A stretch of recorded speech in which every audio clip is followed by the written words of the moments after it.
George, it'll take a couple of seconds, so I'm going to make sure we're on. We're just updating settings, YouTube. We are live. Welcome, everybody, to the ATN Talk Show. Good evening, and our guest tonight is a hilarious man named George Schuldberg. He is an Amish funny man, but really he's a tennis director at Arizona Country Club, and we've been friends with him for years and years. Craig Bell is working on a little producing, working on some, I guess, dotting some T's, dotting some I's, actually, crossing T's. Oh, I do and that. he'll get it. Yeah, he does that well. So he's getting that done. We're getting the live feed going. My name's AJ Chabria. Next to me, of course, is Craig Bell. But in the other screen, you got to say hi to George Schuldberg, brilliant guy who has grown up, Josh, in Texas, in the Middle East, in South America. And we're so proud to have him back in the United States. Spent some time up in the Midwest as well, not just Houston and Dallas and Austin, but now he's in Phoenix, Arizona. George, just outside Phoenix, is that right? Stuff is in Phoenix proper. Oh, in the city. In fact, in Arcadia, yeah, about 5 minutes from Old Scottsdale. Old Scott, okay, yeah. So beautiful part, southern, or I guess central southern Arizona. And, man, we're so proud to have him on the show. He was at a national tournament today for men's 4-5s. And we may get to some Indian Wells today, but we're just so proud to reconnect with our buddy George, who we all got to hang around with a lot when he did some time here in Dallas. George, how long were you here in Dallas? 6 years. 2010 to 2016, maybe 7 years, maybe 2017. Well, it was fun doing some events and just having lunch with you and running into you in all kinds of stuff. And we've remember meeting of the great minds. That's right, great minds lunch. That's right, great minds of tennis. That Craig always got us all together. Craig's so amazing about that. Well, CB is putting stuff together. Yep. He's about to consult with our other producer, not just Craig Bell, but David DeLeo, we call him Dave the Brain. Looking to see if we're live. So he's now. We're about to see if we're live. So I'm trying to see. I show we're live, but I don't see it on YouTube, or I show us live in the top right corner. So the voice you hear, of course, Craig Bell. I am on YouTube. Yeah. So here we go. So I'm in there. So I was trying to do that. I did. Sorry about that. Folks, I'm on camera, but I will give these guys a minute to get sorted.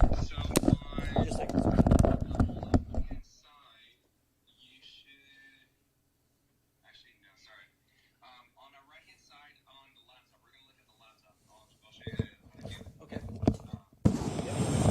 I was looking under videos first off, and then I thought it might be there, but usually it says live. It usually shows. Do you see anything live on there? I'm actually going to show you. Okay. So on the top right corner, do you see like our text message logo? Yep. Right here? Yep. Right there. Yeah, go and click that, and then we're going to go to YouTube Studio. YouTube Studio. Okay. And welcome to YouTube. Continue. Okay, close. Close it. Okay, there we go. Good. Okay. Now what?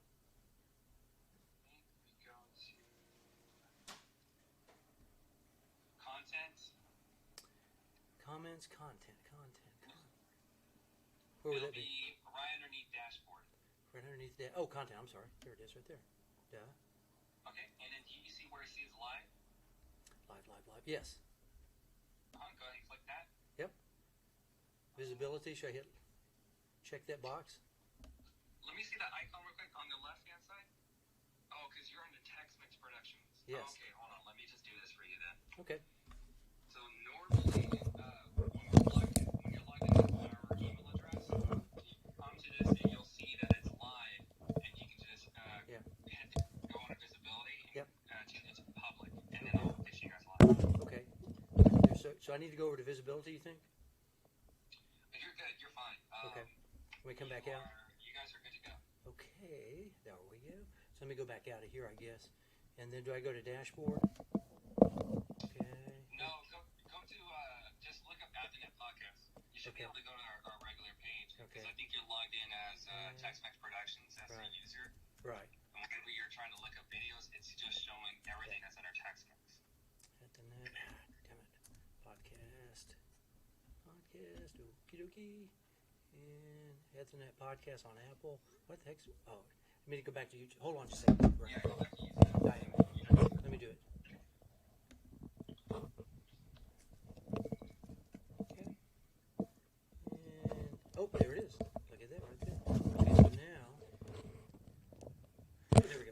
Looks like we are live. Here we go. Thanks, Brian. See you later. Bye, sir.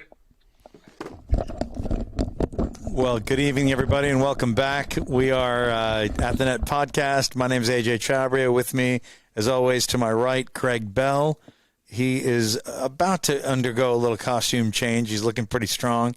And our guest tonight, George Schuldberg. We cannot wait to go 3 sets with Georgie. And here comes the inimitable Craig Bell in costume. Hey there. I resemble that. Oh, there we go. I just wanted to say hi to George. You know, I'm one of his fellow brethren, also too. I'm an Amish funny man as well. So That's awesome, fantastic. Yeah. Did you like this? I look like you look like an Amish Jesus. Oh, thank He you. really does. Konnichiwa. Yeah, that's Amish. All right, Konnichiwa. Here we go. Pennsylvania Dutch, Amish. Pennsylvania We Deutsch. shouldn't mock the Amish. From Southeast back, Pennsylvania, Okay. Craig Ezekiel Bell. There we go. We're back. Good. Okay, that was my cousin. Yeah. All right, here we go. Vanderbilt. There we go.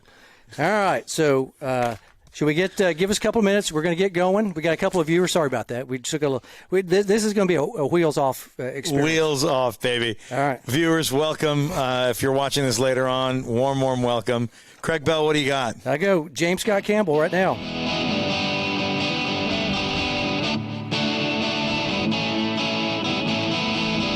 Hello, you are at the Net. And welcome, friends, to another episode of the At the Net podcast, powered by Tex-Mex Productions.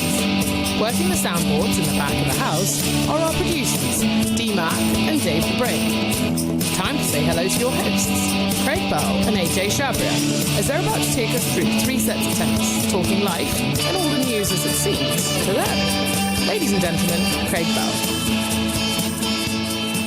All right. Thanks to our At the Net podcast girl. That would be the righteous Margot Carter. Word of the day, folks. You heard it here first. Righteous. Righteous. That she is. We're proud of her introing Yes. the show. Thank very you, righteous. CB. Wasn't it very righteous? Righteous indeed. Or it could be wicked. You know, because I know he knows the word wicked also too. He's old Did you enough guys to- pay extra? Yeah, we do. Yeah, Pay extra for that accent? yeah we do. It Always. costs more money. It does. Always. Yeah. Always 38% more for a good accent. That's right. And it's kind of like guys with beards too. See, I don't have a beard. You guys are the guys with beards, so that's an off-color joke from about 20 minutes ago. We'll tell you that later. You got to come over to our side. And welcome, fans of the great game. You're listening to Season Uno. We're always Season Uno. Forever. Season 1 forever. That's right. And because we never know when the seasons end. I mean, who decides when a season ends? I never figured that out on television. But this is episode 98. We're closing in on 100 episodes. Our buddy, we'll introduce him here in a second, is part of number 98 of At the Net Podcast with the man on my left is AJ Chabria, right? And the man next to me, CB1, as we call him, Craig Bell. And we're talking the great game of tennis as it seems to us. Thanks also go out to our good amigos at Tex-Mex Productions. That would be one Darian D. Mac McBrayer, Dave the Brain. There was a brain sighting tonight. We had to do a couple little things. Sorry about the couple of second. We were trying to figure out where we were live-wise, but we're live from back of the house. Dave was on the back of the house on the soundboards. Well, he's not really on the soundboards. I'm on the soundboard. You're clearly producing tonight, yeah. We're moving the dials and buttons to make us sound and look like real people, not Memorex, Georgie. We're not Memorex, all right? Also, be sure to like and follow us on Facebook, YouTube, Instagram. Plus, check out our good work on Fireside, iHeartRadio, Apple Podcasts, Google Podcasts, Anchor, Breaker, CastBox, Overcast, Pocket Cast, Radio Public, and Spotify. Whew, boy, awesome. That's a mouthful, isn't it? That's all the communication sites that kids find popular today, Georgie. They do.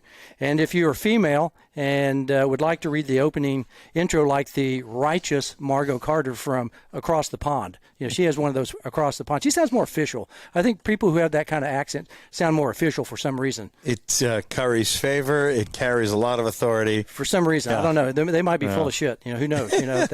But they just sound more official anyway. Let us know. We're always looking for some new talent out there. And we'd like to have anybody read the intro, even in a foreign language, right? Yeah, so DM us on Facebook, YouTube, or Instagram. Send me a demo tape. Yep. We will look at it together and judge. Figure it out. Yeah. It's in a couple of pictures, too, so that wouldn't hurt. So, speaking of righteous, our guest this evening is certainly one righteous dude. Or wicked. That was the big word in Oklahoma City. It was wicked. Sure. Yeah. That was was it big in Houston, wicked? Was that kind of a big term? I mean, I think it's universal, yeah. Okay. Yeah, righteous. I think of it as very Bostonian, but it spread to the rest of us in the 70s and 80s. Yeah. Okay. Well, he's just like Ferris Bueller, this man right here. He's the leader of the pack. He's the man out there with the plan who knows everything that there is to know about, just stuff, right? And he's our buddy, good pal. We were happy to have him here for a couple of years. We always had a great time with Georgie Schuldberg. Always, yeah. We spent 6.5, 7 years with the man over here in Dallas. And never a dull moment. Never a dull moment. Always fun, always laughter, always some of these, always laughing some of these. we had a lot of fun with George, and so we wanted to have him back as we close in on. There's always a bit of a badge of honor if you can make George laugh enough to do a couple of these. Oh no, it was funny. No, we had a great time with the great minds of tennis. That's we were right. Just talking about We'd that. have those lunches. We did a couple of mixers and social tennis events together. And what a smooth, amazing guy and a great player. And he is, he's, I think I mentioned earlier, South America, the Middle East, Houston, Texas, Dallas, Austin, Omaha, Nebraska, Pennsylvania, Lancaster, Pennsylvania. He makes furniture also. Furniture. Too. You make furniture? Handmade furniture. Yeah, English. Beet farmer. A beet farmer. Beet farmer. Wow. Along with Dwight Schrute and Mose. Yes. Yeah. So all the good Amish things, and then director of tennis at the Arizona Country Club. Man, that's high cotton out there, Georgie. Correct you on that one, Adrian, because otherwise the pickleball players are going to have my hide. Director of Racket Racket Sports. Right. Because pickleball is booming at the Arizona Country Club. Excellent. 250 plus league players weekly. 250. 200 a week. Yes. At Arizona Country Club. It's crazy. Yes, and that's a just internal league. It's no outsiders. It's not a citywide league. That's all members. Really? 250. Yeah. I'm really impressed. Man. Impressed. Hey, do you have dedicated pickleball courts, or do you do tape and lines? You've got some dedicated. Four dedicated and 4 lines on a hybrid court. Where we got the tennis and the pickleball, but we got those $1,500 high-end rollaway nets that they use like at Indian Wells. The desert there at Indian Wells for that big pickleball tournament. Yeah, we did Margaritaville, and then we did a Texas Open. We did some courtside commentary for, of course, tennis, but also pickleball, and they use that kind of net. For those, so on league nights we have 8 courts. Perfect. In the daytime we have 4. Do they call you Mr. Pickle out there? Pickle. What's that? Pickle. They tickle my pickle. Oh, okay. He's a big deal. Right. Hope you don't have that small gherkin, do you? Dinks and drinks. No mini gherkins here. God. We're already in the bathroom humor, aren't we? Oh, it didn't take very long. It did not take long. FCC's coming. Right. FCC's coming. They're coming after us. Yeah.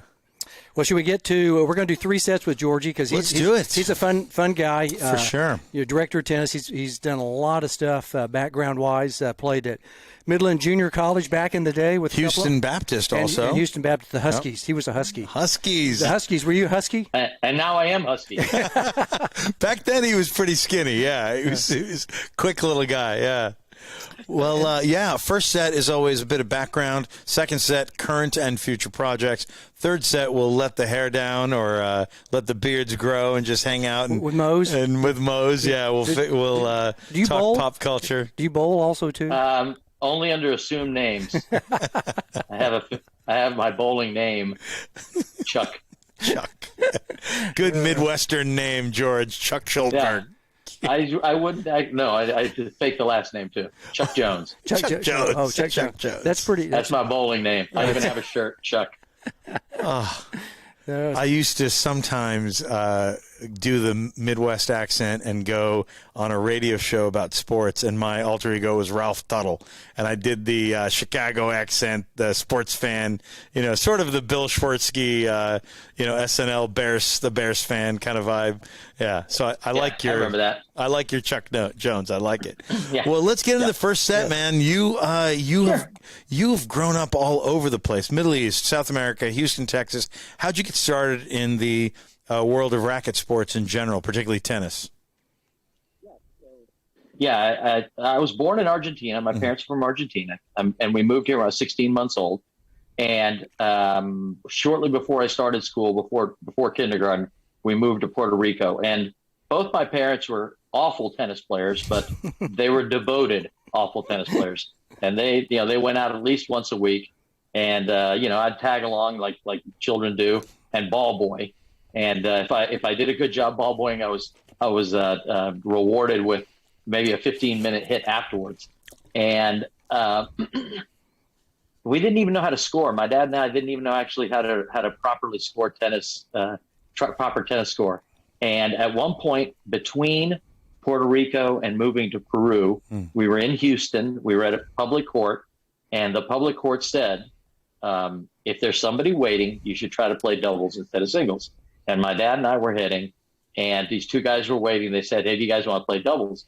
And we said, yeah, we will, but we don't know how to score, And these guys taught us how to score, and that was kind of the beginning of it. And my dad was an engineer, and so he read books about tennis, and he taught me how to play out of books. And and then we lived overseas, and I'd hit with my dad's friends, and I hit on a backboard a lot. And I really didn't have any competition until I was 8 or 9 years old. I mean, playing another kid. And we were living in Peru, and my dad found a tennis center in Arequipa, Peru, which is about a 2.5-hour drive from the company compound where we lived. But almost every weekend, we'd make that 2.5-hour trek, and it was like a family outing. We'd spend the weekend in Arequipa, and my dad would line up a tennis lesson with me with Alex Olmedo's dad. Wow. Remember Alex Olmedo, professional fame? And then he would set me up with some matches, and so the first lessons I'd ever taken. This club there was beautiful, like 30 red clay courts, the real thing, the real terre battue, with chalk lines, no tape, just chalk. And you'd walk out of the pro shop, and little kids would offer their services as ball boys, and you'd pick a couple kids out, and they'd ball boy for you. It was a pretty cool experience. Well, after about 6 months of taking lessons, and this guy set me up with some matches, one weekend, I played this little boy, and I think I beat him. I don't remember losing much those days. Yeah. And then this little girl, I played this little girl in the afternoon, and she came out, and she was a tow-headed blonde with blue eyes. And she comes up to me and starts speaking perfect Spanish. And it really threw me for a loop, And I was like, okay, it's kind of weird. And she went on to mop the court with me, right? I'd never seen a kid that had a real game, like everything, like an adult. Yeah. She could spin her serves. She had a one-handed backhand that went in. She could come over. She'd come under. She slid on the court like a figure skater, Wow. And I was like, holy Moses, I've never seen anybody that good. I mean, I think I know who this is. If she's that good, and she's a German-looking girl growing up in Peru, this is a famous player here. Yeah, so all I remembered was her name was Bettina or something. Yeah, right? yeah. And fast forward a bunch of years, and we've stopped traveling overseas, and we've moved back to Houston full time. And the big sensation on the Women's Pro Tour is this young German-born Swiss-born of German parents, but raised in Peru. Yeah. At 13, she was the number one women's player in Peru, and now she turns pro at 14, and she is the teen heartthrob, Bettina Bunge. And I'm in my mind, I'm going like, yeah. I mean, it can't be anybody else. I mean, what would the odds be of there being two girls in Peru that were tow-headed blondes with blue eyes? So I was pretty stoked. Like, oh man, that's the girl that beat me. And then I didn't feel so bad because she was a great player. Yeah. And then I went on to run into her a couple of times later in life, and it's been very funny. I mean, I run into her every 15 years, and we reacquaint ourselves. But for a while, you and Bettina, weren't you both in Austin, Texas, for a bit? Well, so after meeting as kids, she comes and plays the Virginia Slims tournament in Houston. Houston, okay. She's 15, I think, right? And she wins her semifinal match and me and my friends are all there watching and, drooling. Of course. Beautiful. Gorgeous, and, yeah. And I keep telling my friends, hey, I know this girl. Like, she beat me when we were like 10 years old. They're like, yeah. They're like, sure, George. Yeah. Right, yeah. And George, at this point, you were a teenager. I'm guessing it's like 1982? Even before that. Like, okay.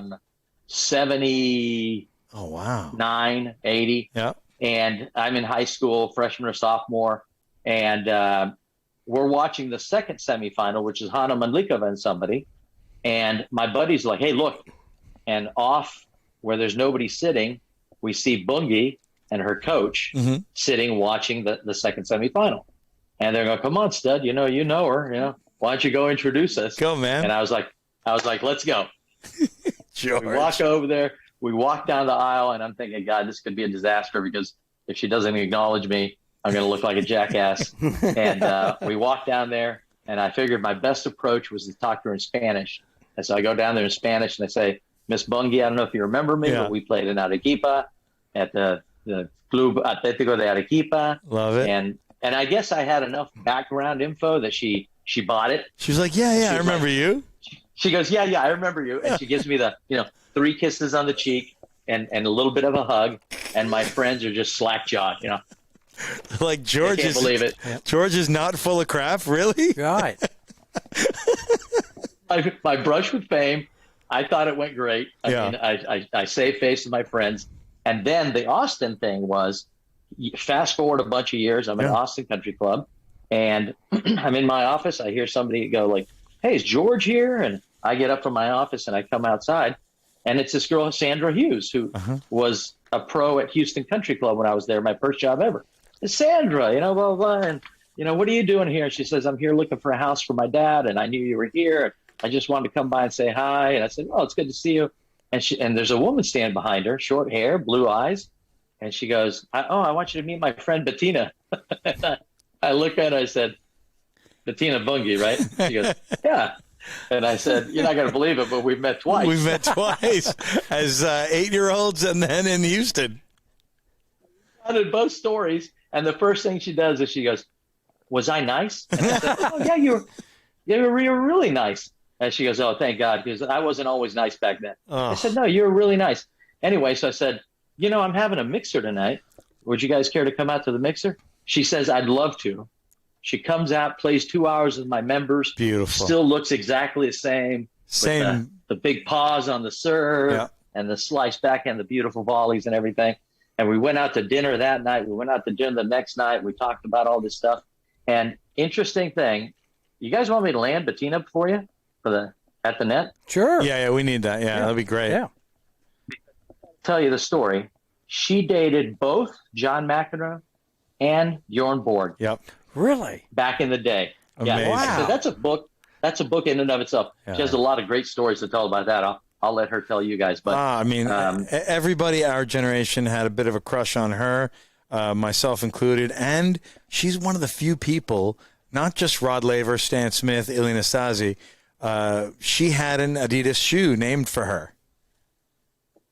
Another woman player. Can you? I can't. I mean, I don't think there was a Steffi Graf.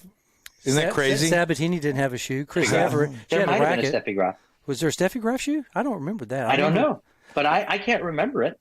There needs to be. I'd wear one if it was a Steffi Graf shoe, but I don't think there was one. Only It's comes in crazy. women's You'd be size. like You a can do 18, size 18 woman. Size 15. Size 15 women's shoe. I need a 15 women's if I'm 13. Yeah, crazy. Yeah, so that's a great point. I don't think there's ever there's been rackets. There's that Chris Everett tennis racket for sure. Yeah, Wilson. Yep.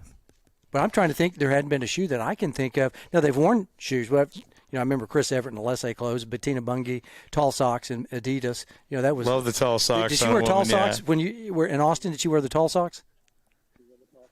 All right. When you're a clay court player, you wear tall socks. Yeah, you want them. No one likes to get the clay down in their shoes. Yeah. Right. They don't want that red look on their ankle up to their calf, that kind of thing. Yeah. No, she had quite the look. I just remember she had that.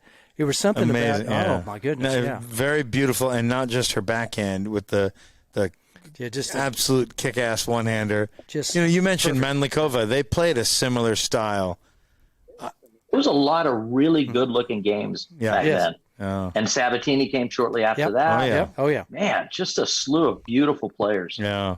Oh yeah. In every meaning of the word. Speaking of a different kind of beautiful players, but your T-shirt is kind of iconic, unmistakable, easily recognizable. Borg and Vilas walking away together wearing similar clothing. Tell us about that and how those two guys influenced your tennis. Guillermo's Argentine, and Yep. I was born in Argentina. So growing up, he was my idol. In fact, I switched to the head Vilas racket because I saw him playing with it on TV, and we were living overseas in Saudi Arabia. And I told my mom, she was going to the U.S. like in a couple months. You got to get me some of those rackets. I had no idea there were wooden rackets. Yeah. Because aluminum was probably the standard back then. Yeah. And I went back to a wooden racket though because of Vilas. So he was my idol. And then when we moved back to the U.S., moved back to Houston, Vilas played that River Oaks Invitational, it was called back then, Yep. every year, won it several years. And one year, my dad caught up to him, between courts and said, hey, in Spanish, in Argentines, we all recognize each other because it's like a Jersey accent. It's a whole different accent. Yeah. Yeah. And he says, my son is a tennis player, and maybe you have a couple words. He said, yeah. And he kind of pulled me in front of him, and he basically told me not to try to be a professional because it's incredibly difficult. He talked you out of it. Yes. I practice on the court. He goes, I take 30 pills every day. I go on the court for 2 hours, then I come off the court and I go to the gym for 2 hours, then I have lunch, and then I play 3 hours of matches. And that's my day off, And I was like, holy moly, yeah, that's kind of intimidating. But I think he was just, trying to be realistic and say like, hey, kid, stay in school. The odds of making it as a pro are Did he pat you on the head like that? Pat you on the head and go, no, he wasn't even that nice about it. He didn't give you 3 kisses? Like Bettina. Yeah. It's funny. I think that was the year that he beat Sammy Giammalva in the finals of the River Oaks, and Tiriac was coaching Vilas, and they, Tiriac's Romanian, and Vilas is from Argentina. They spoke Italian to each other, and I remember in the pre-match warm-up watching Vilas hit these huge topspin bombs to the backhand corner, because I don't know if you guys remember Sammy Jr., but he had a weak right hand on his backhand grip. So the ball up high was very awkward for him, and Vilas put every ball over his head. It was like 2-2 final, I think. But awesome. But that was Sammy's first tournament ever as a pro. He went to the final. Wow. And Vilas was a bit of an idol of mine also. I happen to have seen him beat Jimmy Connors in the 77 U.S. Open final at Forest Hills. I believe it was 6-love in the fourth. It didn't even go 5. And I always wanted that kind of racket. And tiny bit of personal history is the last time, of course, George, you, me, we've been in touch so many years, but the last time I physically hung out with George, I gave him one of my Vilas rackets, and I almost should have brought my other one. Yeah. I've got kind of a cracked one, and I think he's got the decent one. So one day when we hit again, we'll use both our Vilas head rackets. Got that racket in my classic bag, where I try to collect every racket I played with as a kid. Yeah. And was it strung with like Blue Star? Yeah, you have you have Blue Star in yours, and I have some like really low grade crap in there that I need to. Believe me, when we hit, I am cutting that crap out and putting something good in. It must be 5 pounds. It must be 5 pounds strong. Oh, that right now. thing is manly. God. Saudi Arabia, that final, and you couldn't get TV. We couldn't get satellite. I don't know if there was such a thing as satellite TV. I mean, maybe rich people had that, but normal people didn't. So I watched it on tape, like a VCR tape, like a month after. Oh, I thought you were going to say a couple days. A month later. I still loved it. And what was significant about the fact that he won the Open that year? What surface was it played on? It was the last Hartrue year. Last time on clay. Yeah. Because the Open, a lot of people don't remember. The Open was played on clay, on grass? On grass, 74, Jimmy won it, and then they went to clay, 75. I think that was Orantes. Then Jimmy won it again in 76. Guillermo won 77, and then they went to hard courts where I believe Jimmy won 78. So Jimmy will always hold that record of winning the U.S. Open on 3 different surfaces. I think it's the only Grand Slam ever to be played on 3 different surfaces. Crazy. Because the Australian had grass and hard courts, but no clay. Yeah. Did you go to Forest Hills for all those times? I lived near it, and it was the first place I played on grass. First place I saw Billie Jean King, Bjorn Borg, Nastasi. I mean, amazing to grow up during the tennis boom near Queens, New York. Did you get 3 kisses on your cheek from Billie Jean? I wish. My goodness, Billie Jean, Bettina. Chris Evert, I would take Nastasi. I would take it from Tyriak. I think that's fantastic. Maybe not. You want to know an interesting thing about Tyriak? Yeah. A couple of years ago, I read an article that said he was the richest athlete in the world at $2.something billion. How many banks? How many banks Yes. and car dealership does that guy That's own? right. And construction he had companies. 150 banks. Oh my God. And somewhere close to that, car dealerships. Yeah. And both of those he ended up selling out to big, gigantic European conglomerates. And that's where he made a killing. Yeah. Who would have thought? Richer than Michael Jordan, richer than Lionel Messi, all those guys. He's richer than those guys. I used to hit with a Bosnian Herzegovinian guy, former Yugoslavian guy, here in Dallas, actually, and he sold airplanes, and he was most proud that he sold one to Ion Tiriac. And it was usually all these billionaires like, hey, do you know this tennis guy, Ion Tiriac? I was like, that's a legend. Yeah, you're going to have to meet that guy. Chris Bobbitt played in the day with Tiriac. Chris Bobbitt, the British player, tour player who is still coaching at the age of 70 in Houston, Texas. Yep. And he said that Tiriac, in order to make side money, would at bars eat glass. He'd bet a bunch of people that he could eat the glass that you were drinking out of, and people would pony up their money and he'd eat glass. It was a little side gig. Wow. Unbelievable. What did he have? Was he like a billy goat or something? Did he have? I don't know. Did he swallow? Yeah. Do. Boy. No, he spit. That's another joke. Spit blood, yeah. Well, that's hilarious.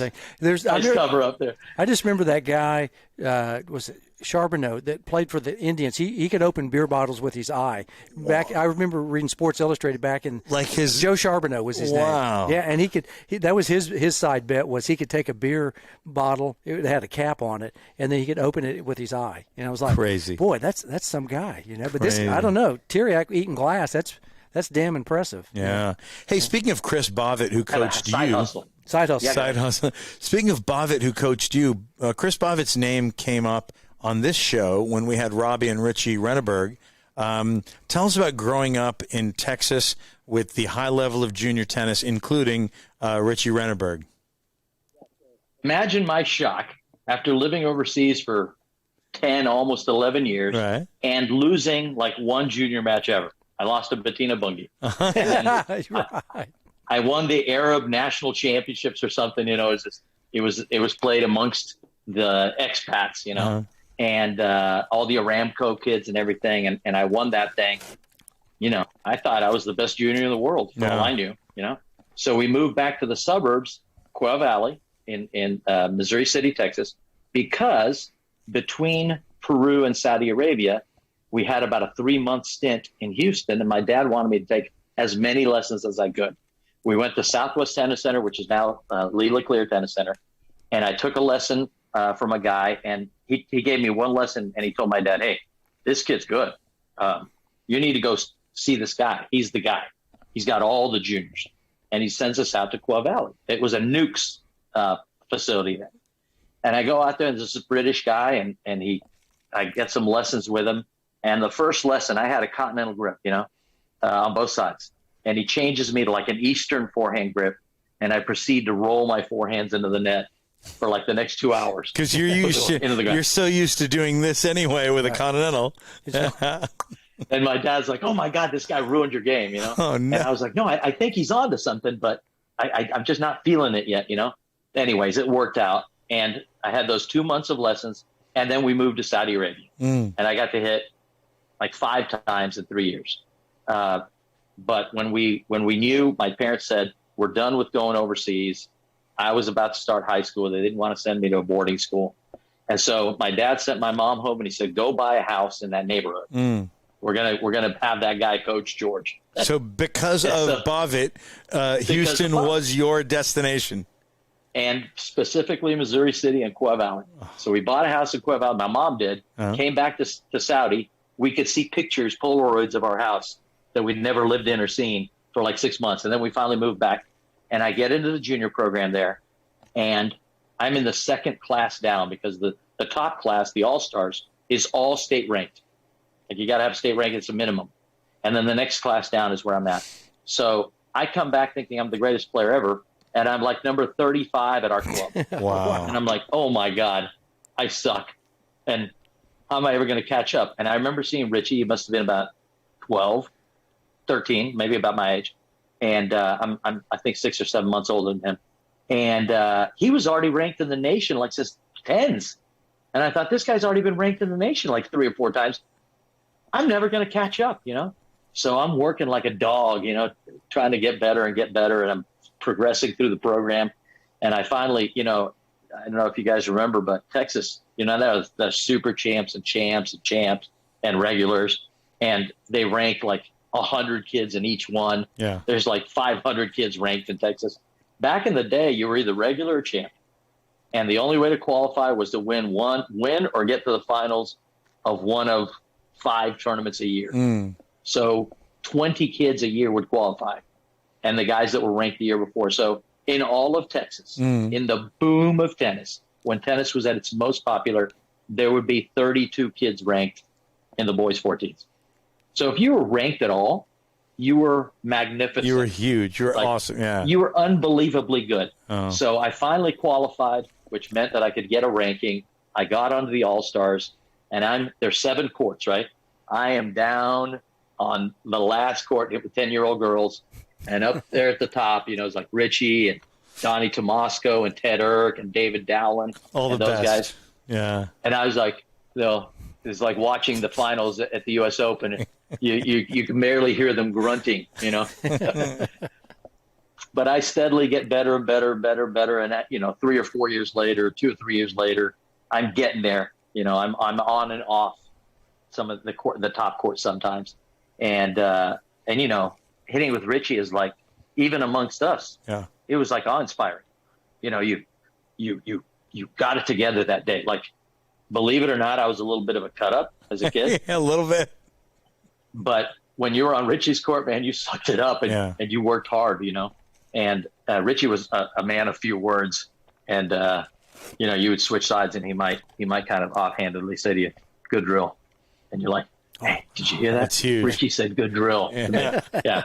And just, you know, just a super nice guy, but super intense, super focused.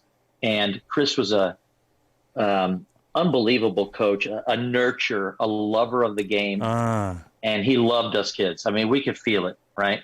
And I'm so thankful to that man still to this day, because huge influence on so many of us. You know, you're a tennis playing kid. You spend a lot of weekends away from home. You spend a lot of time away from your parents. And he was our extra parent. And I used to think about it then. I thought, I bet I see Chris more than his own kids, you know? Wow. And he admittedly says so now. You know, I spent more time with you guys than I spent with my kids. With his own. And I'm thankful to him. I feel guilty about it, but not only was he a great coach, he was a great man, and he asked more than just to be good tennis players. He asked us to be good people and exhibit sportsmanship. And we even had to have chivalry. Like, we'd go to the tennis tournaments, and the girls would get out of the van and go straight to the hotel, and we would lug all the bags, you know, bring the bags in, hold the doors open, pull out chairs for the girls, all that stuff. Chris was a great influence. Yeah. Hey, let's talk about on the actual court. Why was his program successful? What did he do to nurture such, not just in the nurturing way, but in the technical, tactical, physical ways, make so many champions like you and even above your level? And then I guess the third question on that would be, how do you use some of that in your practice today?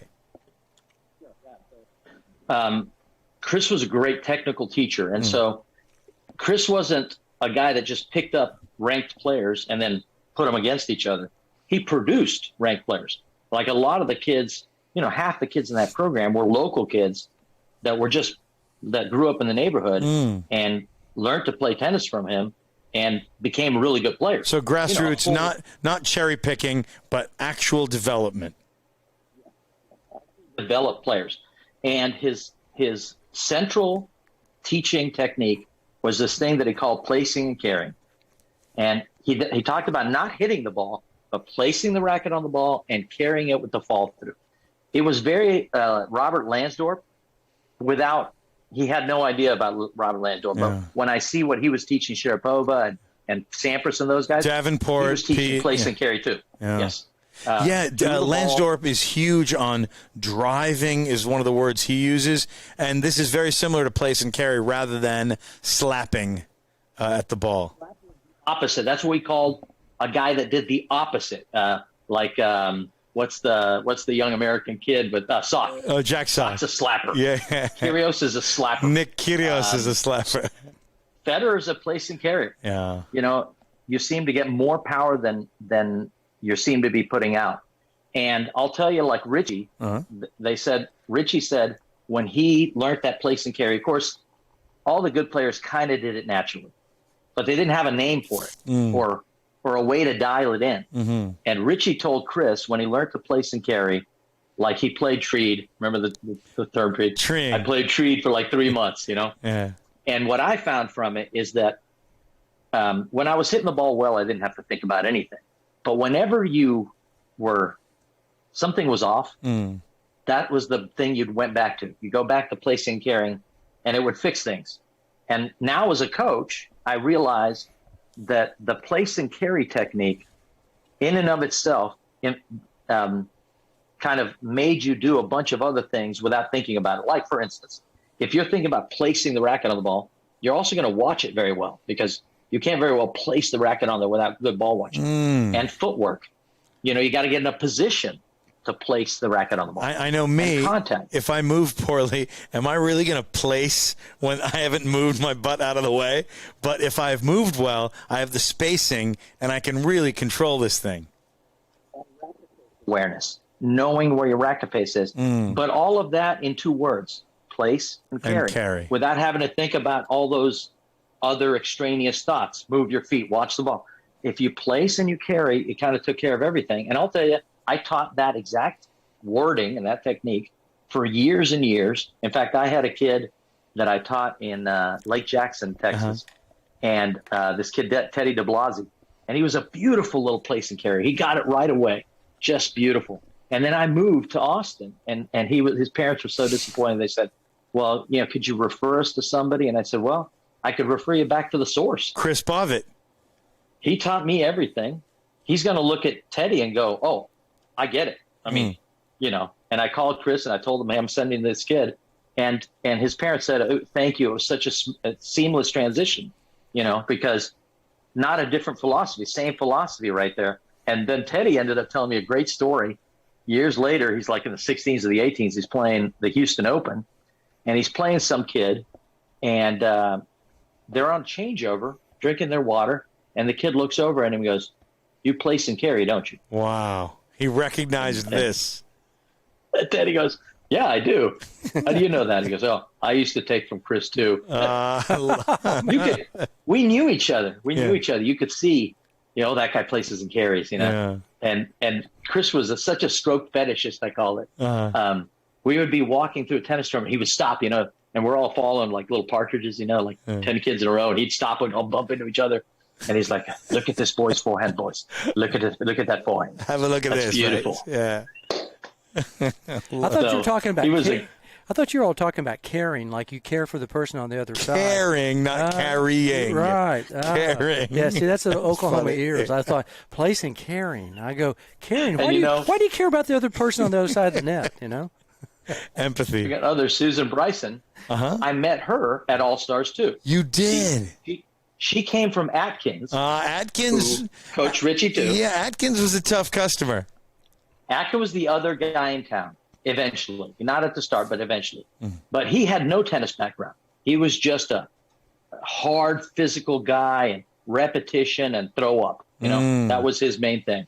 Well, Susan left him, as most people ended up doing, and she came over to Bobbitt, and when she went to play at UT, Jeff Moore wouldn't let her do the mini courts. We practice placing and carrying mostly in mini courts. Half court, right? yeah. Mini because court. it's no backswing, just contact and forward, contact forward. And Jeff didn't see the value of mini courts. So after Susan's freshman year in college, she called me up. We were just friends. And she said, "Can you hit at the Houston Racket Club?" And I said, "Yeah." And because I thought she was really cute. I'd had designs on her for a while. I'm sure. And we get out there and she goes, "Do you mind doing some mini courts with me? Because Jeff doesn't like doing mini courts. And my place and carry is just really rusty." Wow. And I was like, "Sure." We did mini courts for 45 minutes, Wow. AJ. 45 minutes. Come If on. I didn't think she was cute, I would have totally bailed out. Yeah. She's like, she goes, Are you bored? I was like, No, not at all. This is great. Hey, She's like George, bored to tears. tell us your relationship with the great Susan Bryson now. We've been together, oh my God, since I moved to Austin. Amazing. So 2002, I moved to Austin. I had gone on 2 dates with Susan when we were kids. No, 3 dates. I took her, I invited her to go to James Taylor concert Wow. at Southern Star Amphitheater. And not only did she say yes, but when we were there, she knew the lyrics to every James Taylor song. Incredible. And already I'm thinking, all right, I'm impressed. Yeah. Then our second date, we went to a party at, I think it was Steve Herzog's house. Remember Richie mentioned Sure, Steve he Herzog mentioned Herzog, and their yeah. lawn mowing business? Yeah. Yeah, Herzog was crazy. I don't know how Richie and him were friends. Herzog was the craziest man ever to play Texas tennis. And Richie is the most disciplined man to ever play Texas tennis. Opposites attract, don't they Totally. say? Yeah, and then our third date, Susan took me on my birthday Uh-huh. to see Prince Come on the Purple Rain Tour on my birthday at the Summit. Prince sold out 5 nights in a row at the Summit. Wow. And we went and saw the show, and it was incredible. But here's the thing. Susan was a very good girl, right? And I was pretty nerdy. Yeah. I had a medium game. I didn't have a lot of game back then. Uh-huh. So this was our third date, and we hadn't even held hands, much less kissed or anything. You weren't placing and carrying good enough. You didn't place and carry. No pacing, no placing, no carrying. In fact, I'll tell you that when I picked her up for our first date, Yeah. she wasn't ready, and her dad answered the door. And he goes, "What time will you have her home?" And I said, 1 o'clock. He goes, "How about 11 o'clock?" And I said, "How about midnight?" And he goes, "How about 11 o'clock?" You compromised with him. Yeah, 11 o'clock. I thought I was being funny. No, Right. it didn't No. work out. No. So anyways, we go see Prince. Prince was so dirty, so X-rated, Oh, yeah. that I didn't even make eye contact with Susan for the whole concert, because I felt like at any moment, if I looked over, it would be like I was insinuating something. Yes, yes. You know? Yeah. His guitar ejaculated, a bed came out, and he had simulated sex on stage. It was just rated X, Yeah. you know? So I just stared straight ahead. And then afterwards, we couldn't even talk about it because, you know, what do you say? Like, hey, remember after his guitar ejaculated? How cool that was? There was no referencing without talking about something dirty. So, and then years later, I'm in Austin. Yeah. And my good friend Mike Doty, who used to be an assistant pro for Chris Bobbitt, and that's how I knew Mike. Down in Houston. And Yeah. then I worked for Mike for many, many years. Mike Doty calls me up one day in Austin, and he says, "Hey, guess who called me asking about you?" And I said, "Who?" He goes, "Susan Bryson." I said, "No," you know, because we'd lost touch somewhere after college. And I said, "Where is she?" He goes, "She's right there in Austin." And I said, "Why are you wasting my time talking to me? Yeah. Give me the digits Yeah. and let me call her." And so he gives me her phone number, and I called her up, and I said, "Hey, Susan, you know, I heard you're here in Austin." Like, "Yeah, you know." And I said, "Hey, you want to hit some tennis balls?" She goes, "God, I haven't hit a tennis ball since college." Really? You know? And I was like, "Yeah, Susan's father was murdered while she was in college." And so, yeah, she moved away from the States for some years, went and lived with her mom in Europe, and you know, came back and wasn't interested in tennis anymore. So she came out, we hit some balls, we placed and carried a little bit, and then we did it again, and we went for some beers, and I think it was our second or third date was finally the first time I kissed her, and I told her, I said, you know, that's like 15 years in the making. I mean, we went from 15 to 30, Yeah. and to get that first kiss. So. The fireworks you got to go put off. that kind of effort in. When you put that kind of effort into it, Right. it's meant to be. Right. Craig, when the fireworks went off, there was a guitar ejaculating in the sky. Yes. The stars ejaculated. So good, man. Yeah, that's So a great good. story. Yeah. Yeah. The rest is history, as they say. What a great origin story. And was she able to follow you up to Omaha or now Arizona? And, it's tough because Susan is a Texas girl, and she moved away to Europe for a short time to live with her mom. But, all her family's in Texas and stuff. So she's been making quite the sacrifice with, me. I'm a man without a home. I'm a Bedouin traveling sheep herder, but she's more of a homebody. But, we love it here, and we got a nice house, and I've got a pool, and, I'm moving up in the world.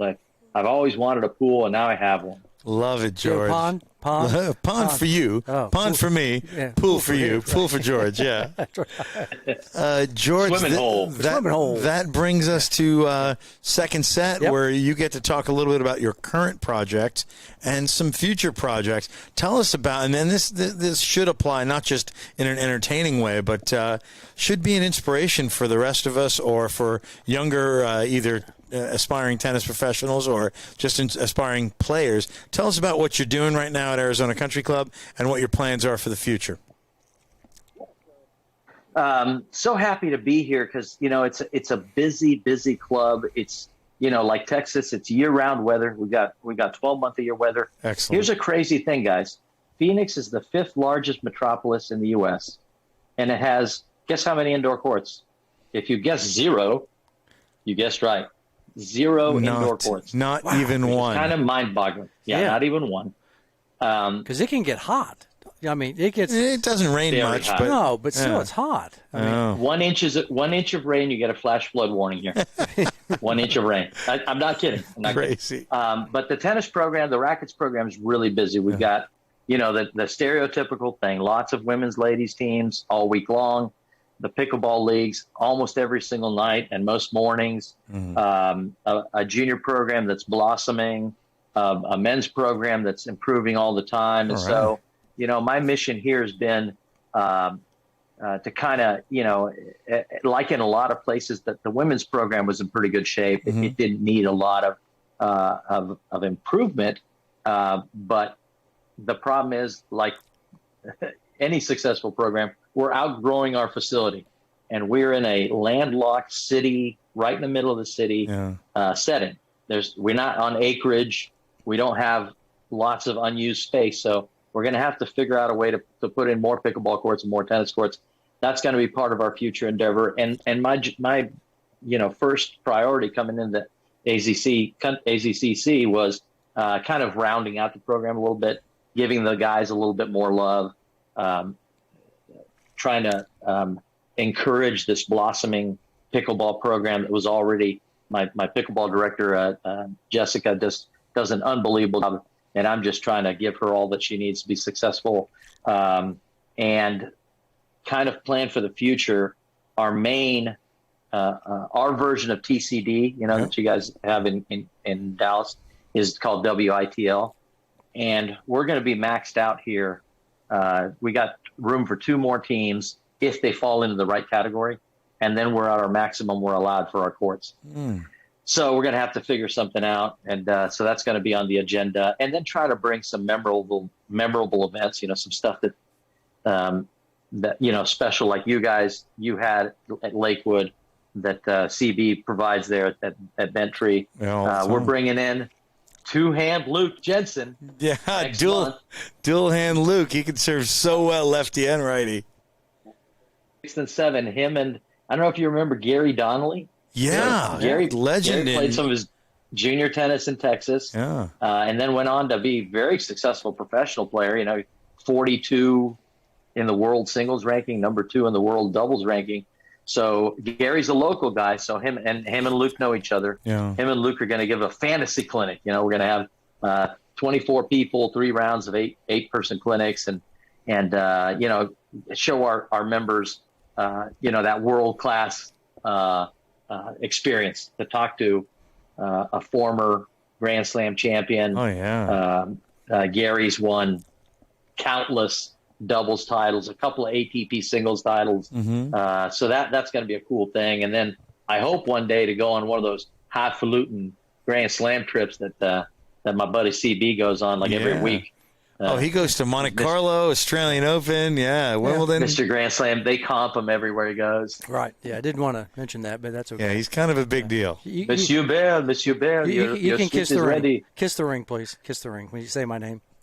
I do. Godfather. Konnichiwa. So that's kind of what we're doing there at ACC. It's a beautiful facility, and we're so fortunate. We've got, I think at last count, the wait list for proprietary membership, which is the full golf membership, is up to 4 or 5 years right Tremendous. now. We have stopped taking applications because we're full, and that's every private country club's golden scenario. So we're very happy to be here. That is, and any conversation about success in outdoor sports, racket sports like pickleball or tennis, it's not complete without talking a little bit about the COVID effect. Did you see an uptick in activity in the past couple of years? And what do you do to make those memorable events memorable and to retain some of these new players?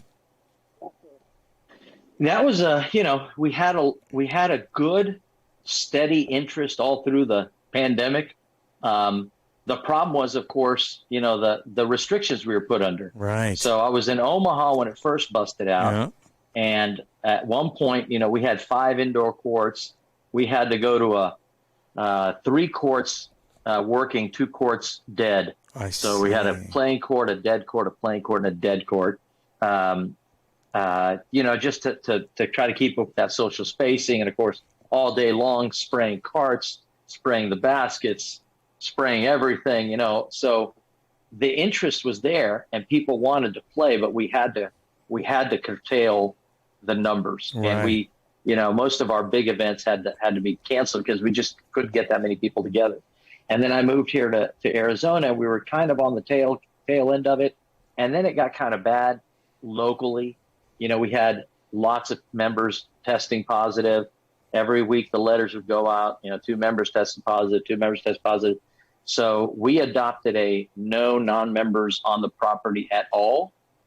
No non-members dining, no non-members playing golf, no non-members playing tennis, which meant we couldn't play our league matches at home because we couldn't host our guests. You had to be that strict to where an away team, meaning a visiting team, just wasn't permitted. So you just didn't do teams, or did they play away, or did you just say, you know what? So we started booking courts.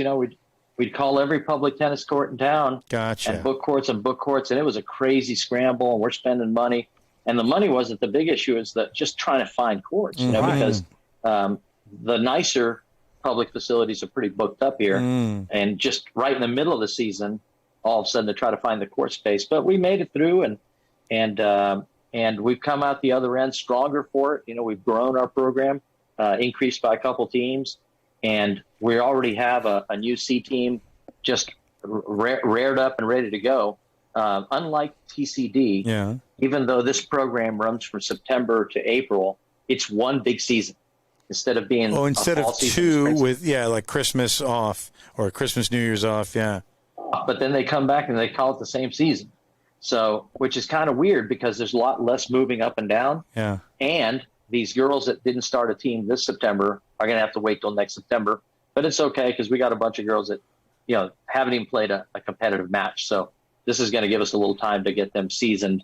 And we gave up one of our leagues. So we have a second league that we play, the Arizona Tennis Association, and we went off campus for that. We said in order to focus more on WITL, we're going to give up playing home matches. So we still have our teams, but they're playing at outside facilities as well, so that we can continue to expand the WITL. Because otherwise, we didn't have the courts to have our matches, have our clinics, and be able to teach a couple lessons. So I imagine, George, you have the WITL teams. The practice is at home. It's just the matches are at a neutral site. It's a different league altogether, Gotcha. and they don't have practices. It's Gotcha. like the second team. I and see. we do have a couple USTA teams because USTA doesn't take Tuesday, Wednesday, and Thursday mornings between 9 and 11. And Gotcha. unlike TCD, also, there's only one start time here. Yeah. It's a 9 o'clock start time. That's it. Oh, because it's probably too hot at 11. Right. Part of the year. Part of the year.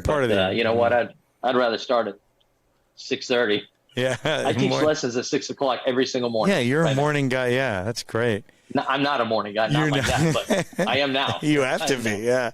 Hey, I get up at 4. Folks at home, George mentioned TCD. In our world, that's Tennis Competitors of Dallas. It's very similar to ALTA in Atlanta Lawn Tennis Association. George, tell us what WITL stands for over in Phoenix.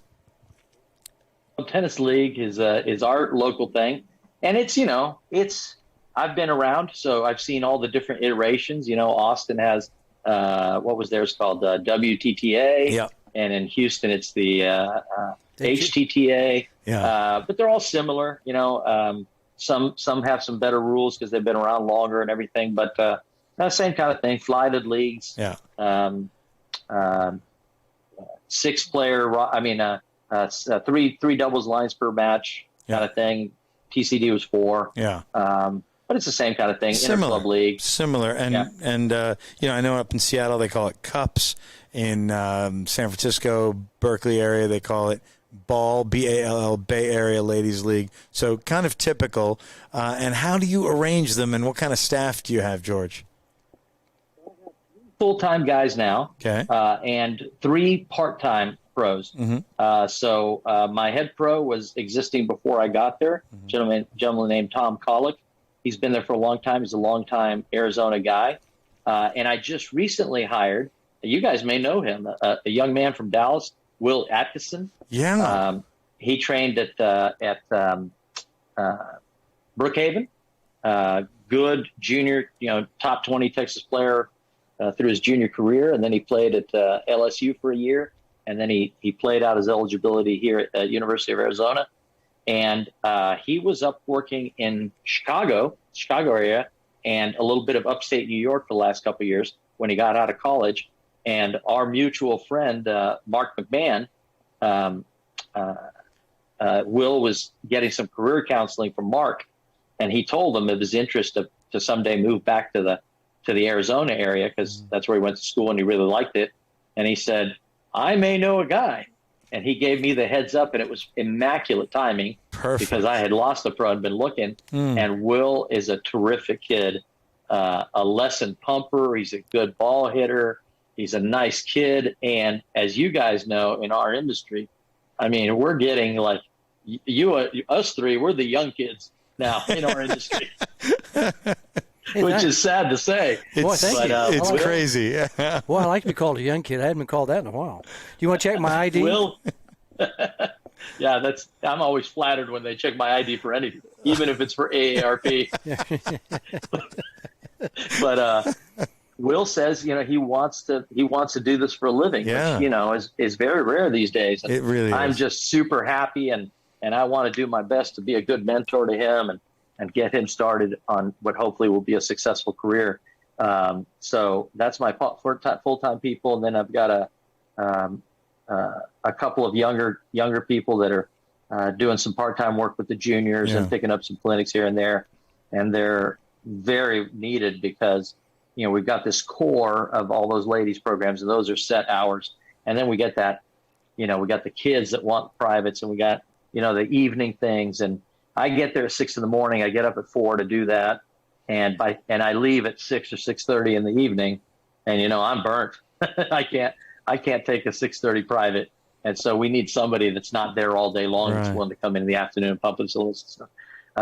Feel very fortunate. I got a good team, and you guys know as directors, you're only as good as the people around you because you can only do so many things on your own, and if those guys around you aren't doing a great job, you're not going to be successful either. So very fortunate to have the people I have. And shout out to Raquel, my shop manager, if she watches this somewhere along the line. Oh, good. She keeps me on the straight and narrow. I don't know about you guys, but I can't hold 2 thoughts simultaneously anymore. If I get up to go do something, and then I get there and I think, hey, what did I come here for? and so then I go back to my desk and try to look around and get clues for like what I was doing. Oh, that's right. I went to go get tape, and I go back and get tape. So Raquel keeps me honest. She's like, "Did you do blah blah blah?" It's like, "Oh, no, sorry." I thought he was going to go to the bathroom. I thought he was going to go get up and go to the bathroom. Couldn't remember. Are you going to put that away? Oh yeah, sorry. Yes, I am, Raquel. Yes, I am. Yeah, I was about to do that. Everybody needs their right hand person right there, right, that keeps them on the straight and narrow. And she keeps me on the straight and narrow. So very fortunate, and the rest of our club staff is, we've got obviously got a good thing going. We've been a distinguished club of America for the last 4 or 5 years running, but this year we were elevated to a platinum club of America. Tremendous. Which you guys know, that boardroom magazine.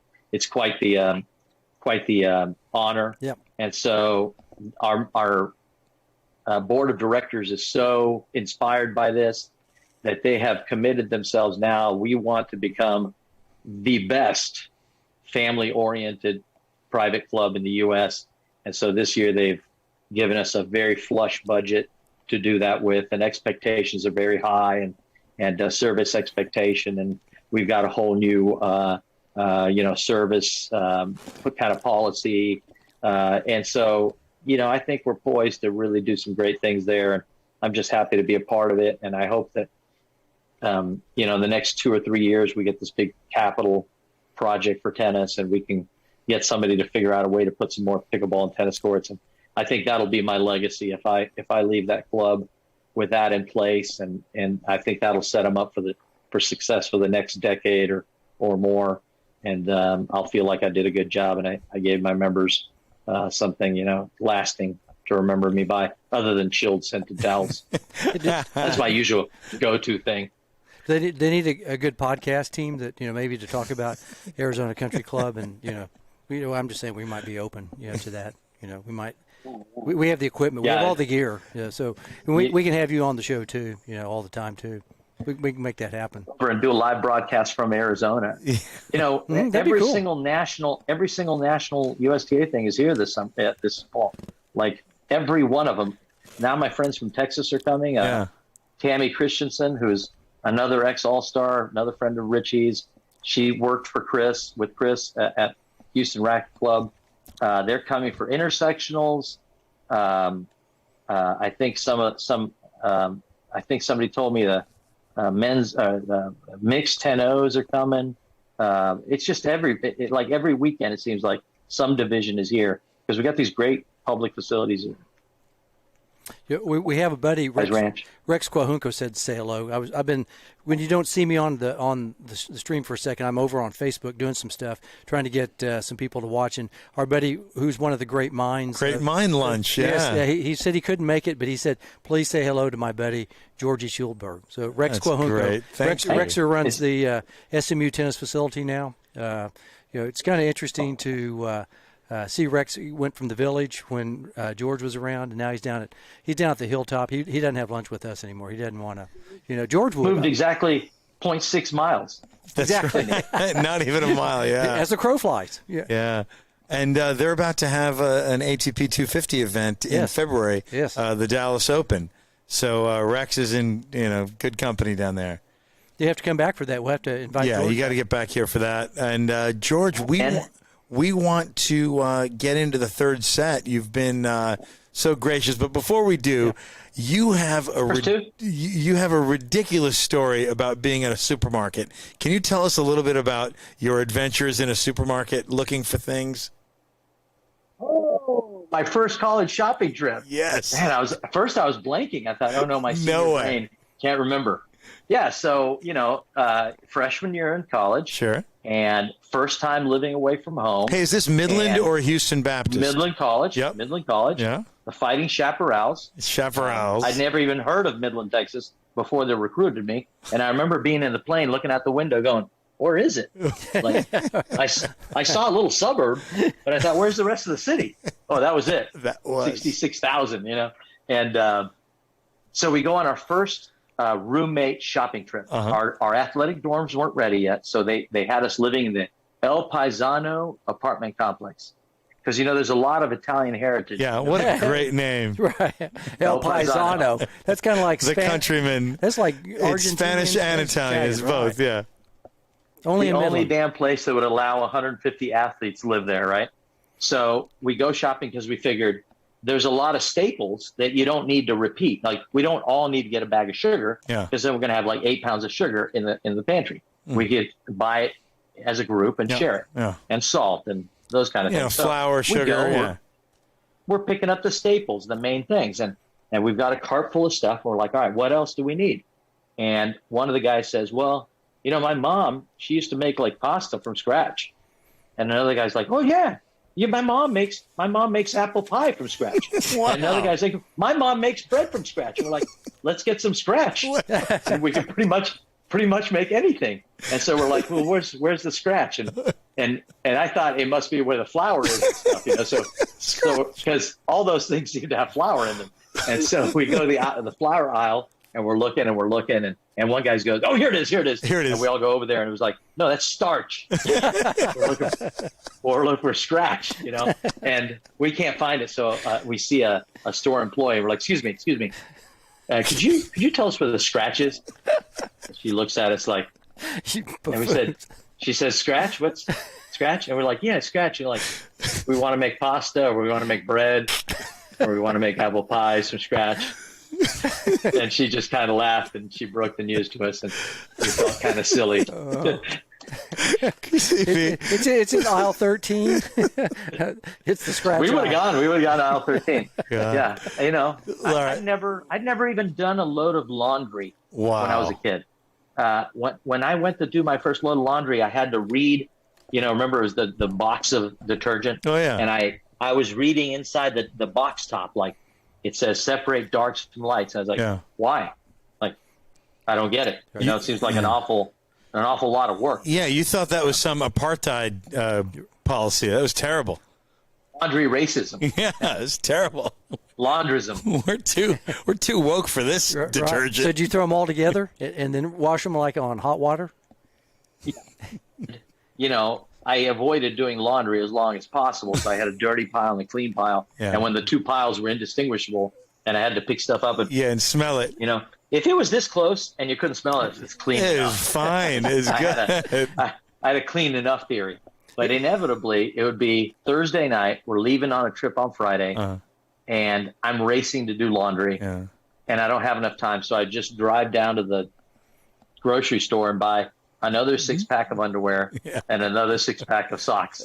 And I think I came home from my freshman year in college with like 130 pair of underwear and like 200 pairs of socks. And my mom was like, my God, why do you have so many underwear and socks? I was like, long story, Mom. Long story. Just don't worry about it. Story. We can donate them. College gave it to us. College, yeah. Free underwear and socks. Or, Mom, I made this from scratch. In the scratch class at Midland College. Class. My sweet dear mother, who thought it was so exciting when I was getting ready to go to college, and she went college shopping with me and buying me the pots and pans, and this is for making this and this is for making this. I'm like, okay. And then she bought me 2 sets of sheets, and she said, so when you're washing one seat, you put the other set on, and then you switch them back and forth. Well, it worked out perfect. I put the first set on the first semester and the second set on the second semester, and I brought them home dirty. Never washed them. And I brought home my pots and pans with the sticker still on them. Oh, still had the sticker on. That is great. And they passed the smell test. He was like, the smell. Yeah, it's fine. Yeah, the good file. We did have a science experiment in our fridge. Somebody made soup and didn't finish it all and put the pot back in the fridge. And every day I remember seeing the pot in there, and I never touched it, and nobody ever touched it, even though we all saw it every single day for 3 months. Yeah.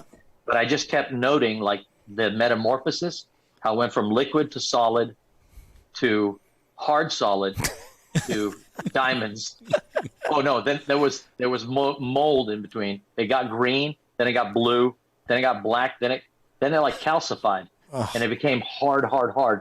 And by the end of the semester, when we were ready to leave, there was just no cleaning it. We just threw the pot out. But it was like a science experiment. Every once in a while you pick it up and go like, wow, Ooh. there's crystals in it now.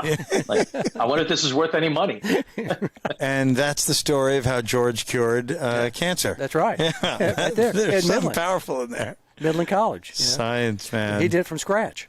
Science. Remember ramen noodles? You know, Oh, every yeah. college, Yeah. every college player's best friend. Of Right. course. 7 for $1. 7 for $1. We had a big controversy. Someone was snagging the flavor packages Oh, no. Oh. out of the and ramen noodles with no flavor packages, worthless. Yeah. Worthless.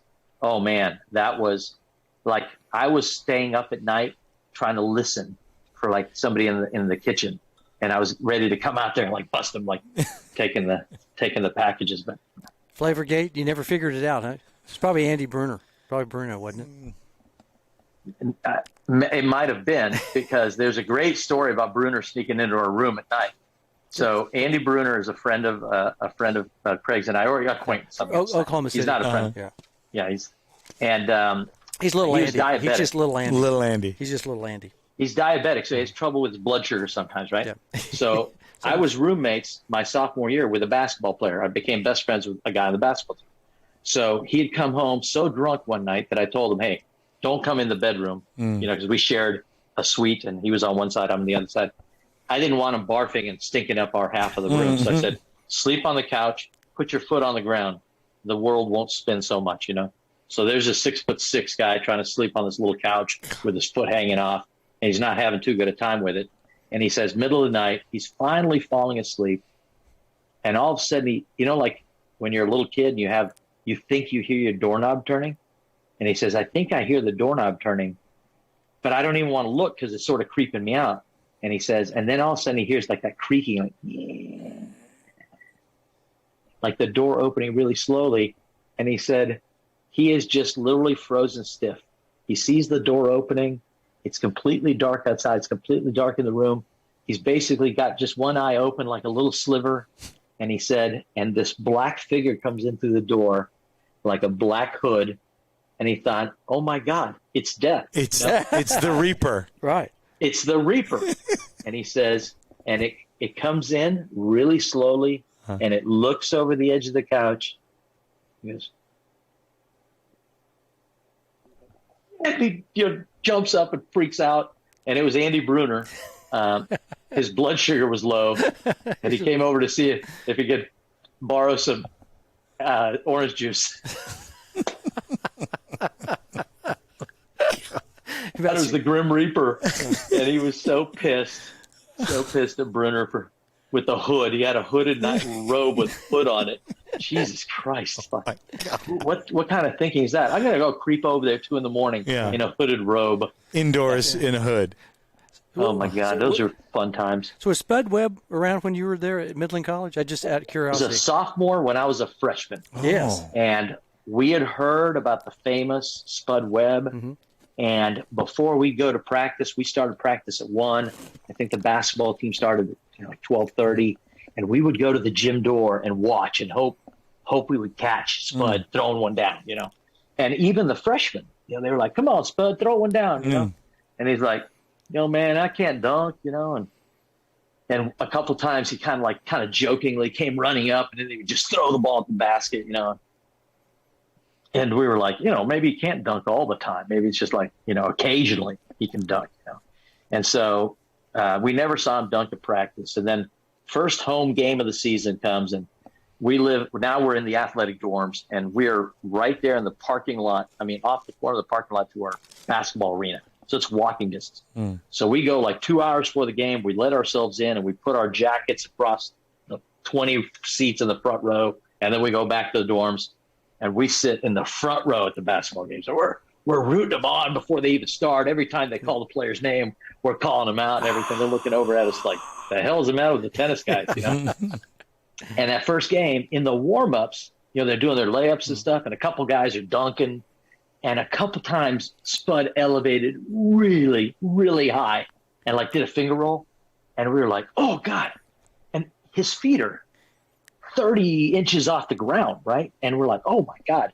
But now we were convinced this can't be an every time thing. It's sometimes, I guess, So the game starts, and and he's a great player in his own regardless of dunking, right? And it's a great game. We're ahead, and somewhere in the first half, we've got a half court press on, and Spud is the point guy on the defense, and he takes the guard right as he comes across half court, and he's harassing him, and he tips the ball away, and he gets it to himself in the open court, and we all stand up, and he's dribbling down the court, and he kind of looks over his shoulder, and he sees nobody's really coming, and we get up on our feet. You're thinking, and it was like in a movie. He goes up, and he goes up, and he goes up. I thought he was wired, like he was in a harness, and his legs kick in the air, like they keep kicking, like he's swimming. And he goes up, and he just, he got his arm this far over the rim, and he threw it home. Bam! And we were like, whoa, we go crazy, and we're high-fiving each other. We're like, did you see it? They're like, yeah, I saw it. We couldn't believe it. And, then it became, he does it all the time. He averaged 2 goaltending calls, Crazy. Every season. It was unbelievable. And he's humble, and he's small. I mean, he was a little bit shorter than I was. 5'5", maybe? No, not that little. Okay. I was 5'10". He must have been 5'9". Yeah. And very petite, very slim. Yeah. In college, I weighed 115 pounds, and I bet Spud weighed less than me. Come on. He was so small. And, there's the thing of holding the ball. Yeah. Because unless you go up two-handed, which is harder, he's a little guy. Yeah, so how does the hand... have this technique to cup it with his forearm, kind of thing.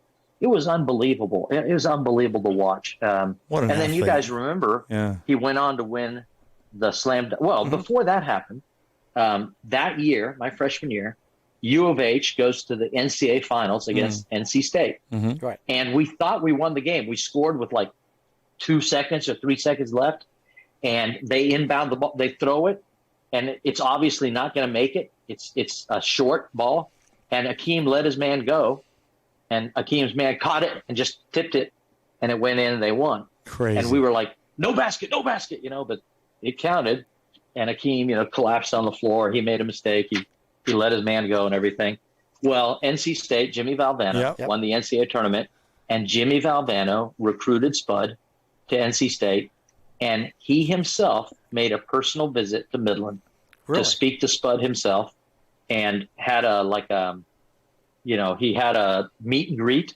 He had a table set up, and all the athletes got to go through, and every guy, he grabbed your hand, he shook you 2 hands, and he goes, how you doing, son?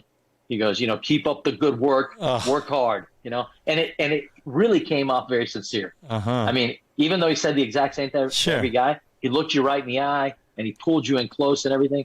It was pretty cool. I got to meet Coach V. Yeah. And Spud was in Sports Illustrated magazine that year. Oh yeah. They had a picture of my roommate, who was 6'6", Spud, and then another guy on the team was 6'9". And it looked like 2 adults and a child. Kid. That was their kid. It was very cool.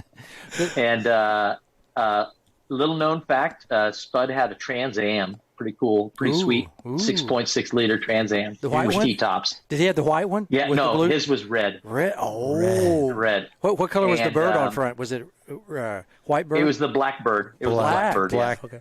And my brother came up, my middle brother came up to watch Def Leppard. Def Leppard was playing in Odessa.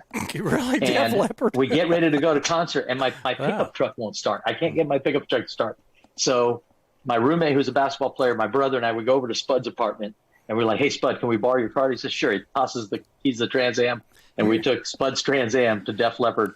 That was like pretty cool 2 things. He let We went to see you all Def borrow Leppard his car. in a Trans Am. I thought he might say, I'll he drive was a you good over. guy. Wow, that's pretty No, man. Spud was a good guy. And then when he played with the Hawks, so he goes on to play at NC State, right? And Jimmy Valvano, every timeout, if you watch back on those videos, every time they called the timeout, first thing they do when all the players came in, he'd put his arm around Spud. And the reason was, of course, he's the only guy who put his arm around his shoulder. Right. Yeah. And he'd always have Spud right there, and people said, yeah, he's on the team, but he's not going to play. Of course, he was Valvano's main man. Yeah. And then everybody said he's not going to play in the NBA. In fact, we had an assistant coach at Midland that was a Globetrotter, and he was hooking Spud up with the Globetrotters because he thought it'd be a great fit, But it turns out he gets drafted by the Hawks. Atlanta, People said, well, just because you get drafted doesn't mean that you're going to get on the team. Oh, he makes the team. And they said, well, he'll never play. And Doc Rivers blows out his knee in a preseason game. And Spud plays a whole shitload of games. And who's his coach? Mike Fratello. Fratello. Who's like a little bitty guy. Yeah. Right. Same thing. Every time out, Mike Fratello with his arm around Spud. That's the arm. Because he could. So Spud's a good guy. I've got to run into him. If I recall, the Hawks got to the playoffs a few years with Spud. Yeah, Dominic Wilkins. Wilkins, yeah. Dominic Wilkins. And didn't Spud beat in the slam dunk contest? That's it. He beat Dominique in the finals. Amazing. Were you in Atlanta? I went to playoff games.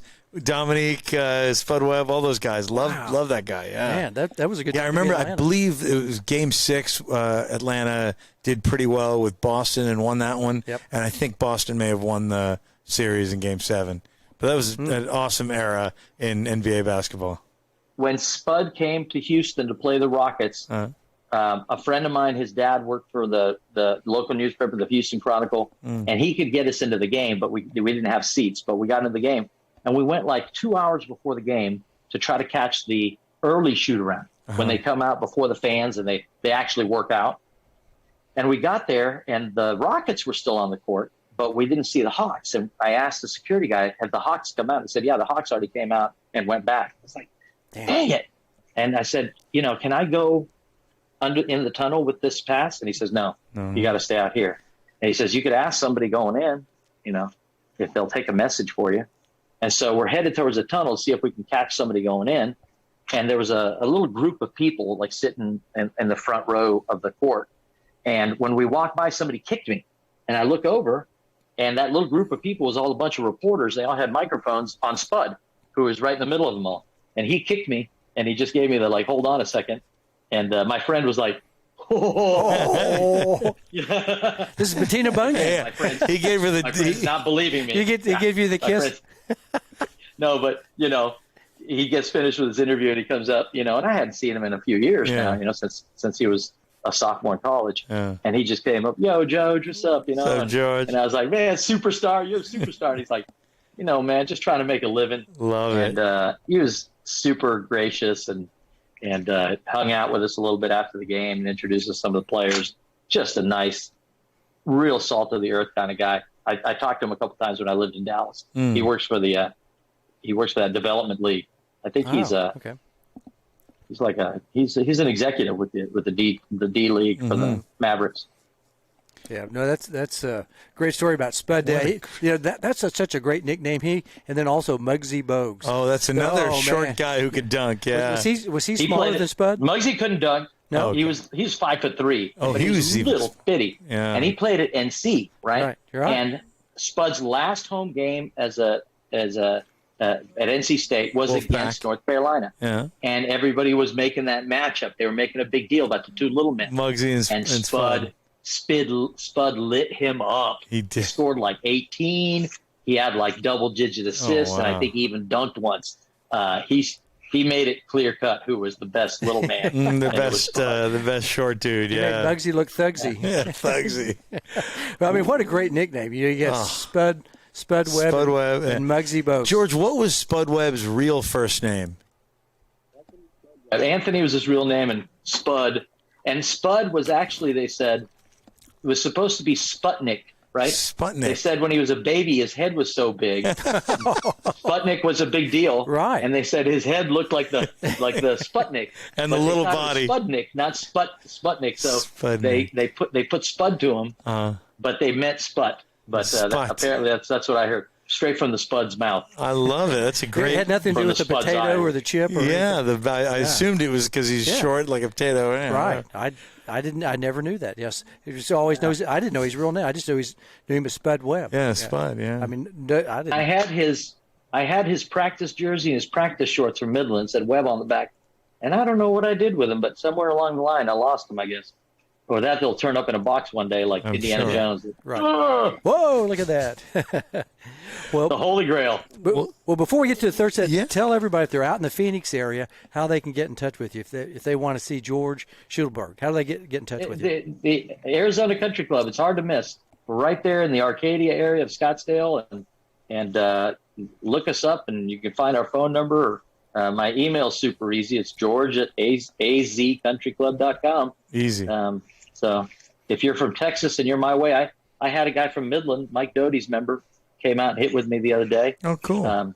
He tried to come out and hit with me in the summer, and I said, "Can you do like a 6 o'clock or a 7 o'clock?" He goes, "No, I can't do anything before 10." I said, "Well." I said, "It's awful hot." He goes, "Oh, I'm from Midland." I said, Yeah. I played in Midland a couple of years. Believe me, this is beyond Midland. It's another level. 118, yeah. And it's a dry heat doesn't buy it. It doesn't. Because your oven's a dry heat, too. Yeah. You wouldn't jump into your oven and go like, "Oh, it's so nice and dry." Yeah, right.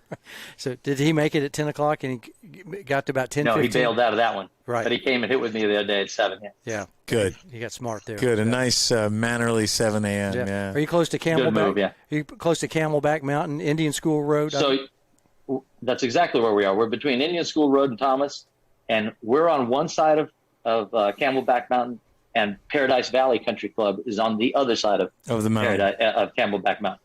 So it's a very, very it's a feature, right? Everyone knows where Camelback Mountain is. Yeah. Phoenix. It's a really beautiful city. It's a lot like Houston in that it's just very spread out. It shoots off in all directions, and you're either an East Valley person or a West Valley person, and just like in Houston or Dallas, you don't want to be making too many crosstown trips. Yeah. But all the arenas and stuff are downtown, except for the Cardinals. They're in Glendale. But That's up in. it's a cool city. It's a very cool city. You guys are gonna have to come for a visit. We will. Yeah, Come jump in the cement pond. George. But Jethro? Is Jethro out there? That's right. Jethro Bodine? Hey, how about that TV show? That couldn't be made anymore.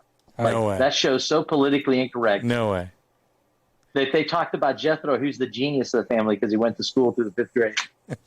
He did some Somebody would get offended about that. Sure. Speaking of offended, Yeah. before this goes on any further, I want to clarify. AJ kind of threw me under the bus in your interview with Richie the other day, saying Richie had dodged me. Richie did not dodge me in junior tennis. There was nothing to dodge. It was in doubles, right? He never lost a match. I have asked him to play national tournaments with me. I was like, Richie, please play a national with me. And then, that 5-5 and open team national championship in Vegas every year. Yeah. I called him up one year because the team that won it every year had like Ellis Ferreira and who's the guy from the lefty from California that played doubles for a million years. His dad was the coach at Was it Leach? Ricky Leach? Leach. Mm-hmm. Leach and Ferreira played at that thing every year, and a couple of other guys on the ATP tour. They won this thing going away every year. So I was like, Richie, please. Yeah. I mean, we're still not going to win. Yeah. We're still going to lose them, but at least we'll have a chance, I mean, those guys were so good. People were losing to them and then wanting selfies. Like, can I get a selfie? Because they lost to Ferreira and Leach. We got to beat 1-1, but we got a game. We got a game. Yeah. And then I was trying to get him to come out to this Jensen and Gary Donnelly. Yes, Gary Donnelly thing, because Richie and Luke actually won a title together. In fact, I think they won the Scottsdale ATP tournament in doubles together. Yeah. And you heard the story Richie had about Luke with the water balloons. Right. So when Luke comes to do our thing, I'm going to ask for Luke's perspective on that. Right. And if you guys want, I'll try to get Luke for you guys too. We would love that because we want to get to the bottom of a match delay because of water balloons. That was hilarious. Funny stuff. Yeah, Richie was water balloon gate. Yeah, at least he remembered that one. He remembered a couple of things. Isn't that crazy? He remembers the water balloons. He doesn't remember beating John Lloyd as a teenager. Right. Yeah, and I assume he's correct. Yeah. I'll take your word for that. It's pretty routine. And Richie's so humble. So sweet. I mean, you so guys humble. know, he was like 2-7 against Sampras, right? Yeah. Right. I mean, he beat Pete Sampras twice in competition. Right. Crazy.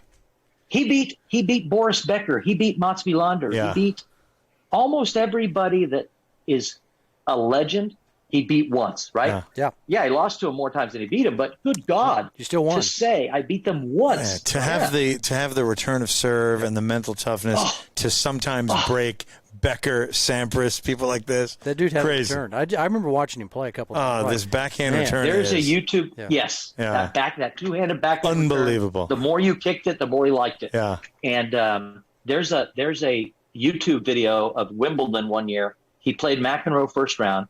McEnroe had already been a Wimbledon champion, and it's a BBC broadcasters. And Richie wins the first set like 6-2, and he's up a break in the second, and he ends up losing in 4. But that first set, there was returns that McEnroe didn't put a racket on. You did not see that very often. And that's McEnroe getting passed clean unreal on grass. Yeah. Ad side with backhand, with and Richie John's flipping it cross court for a winner. crazy.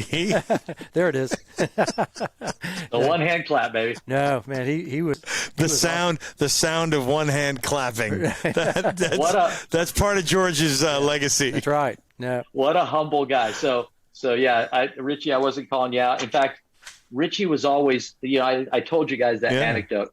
He was always amazingly nice to people, like treated everyone as an equal.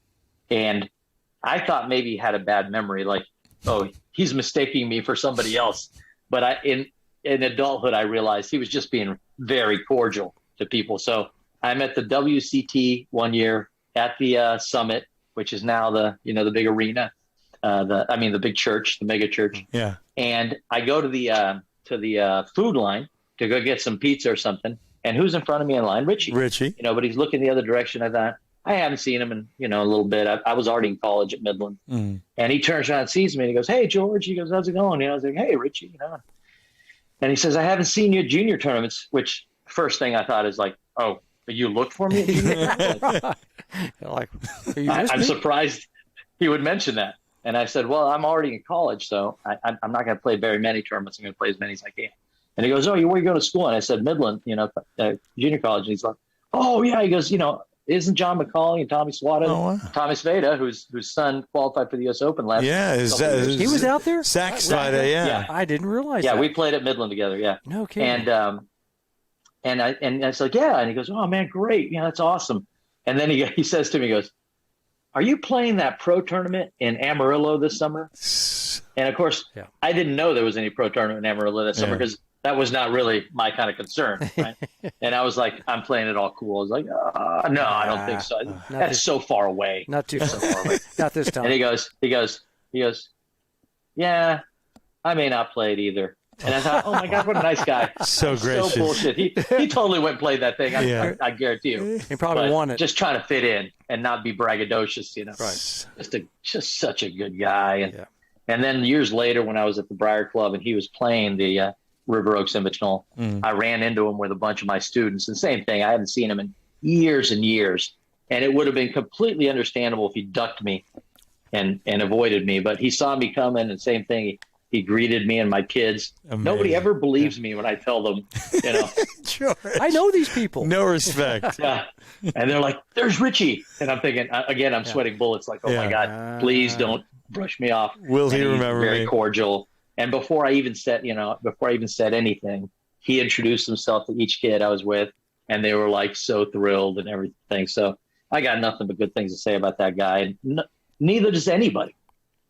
I don't know if you remember when he was playing, and every time he played a match on TV, Mary Carrillo, Richie's one of the best light guys on the tour. Always. Always. Yeah, they always talked about what a nice guy he was. So I mean, they all did. Vitas, Drysdale, Stolle, everybody spoke of him highly in doubles and singles. Doubles was like a side gig because I think, he won't remember. Maybe he'll say, like, "I believe you if you say it."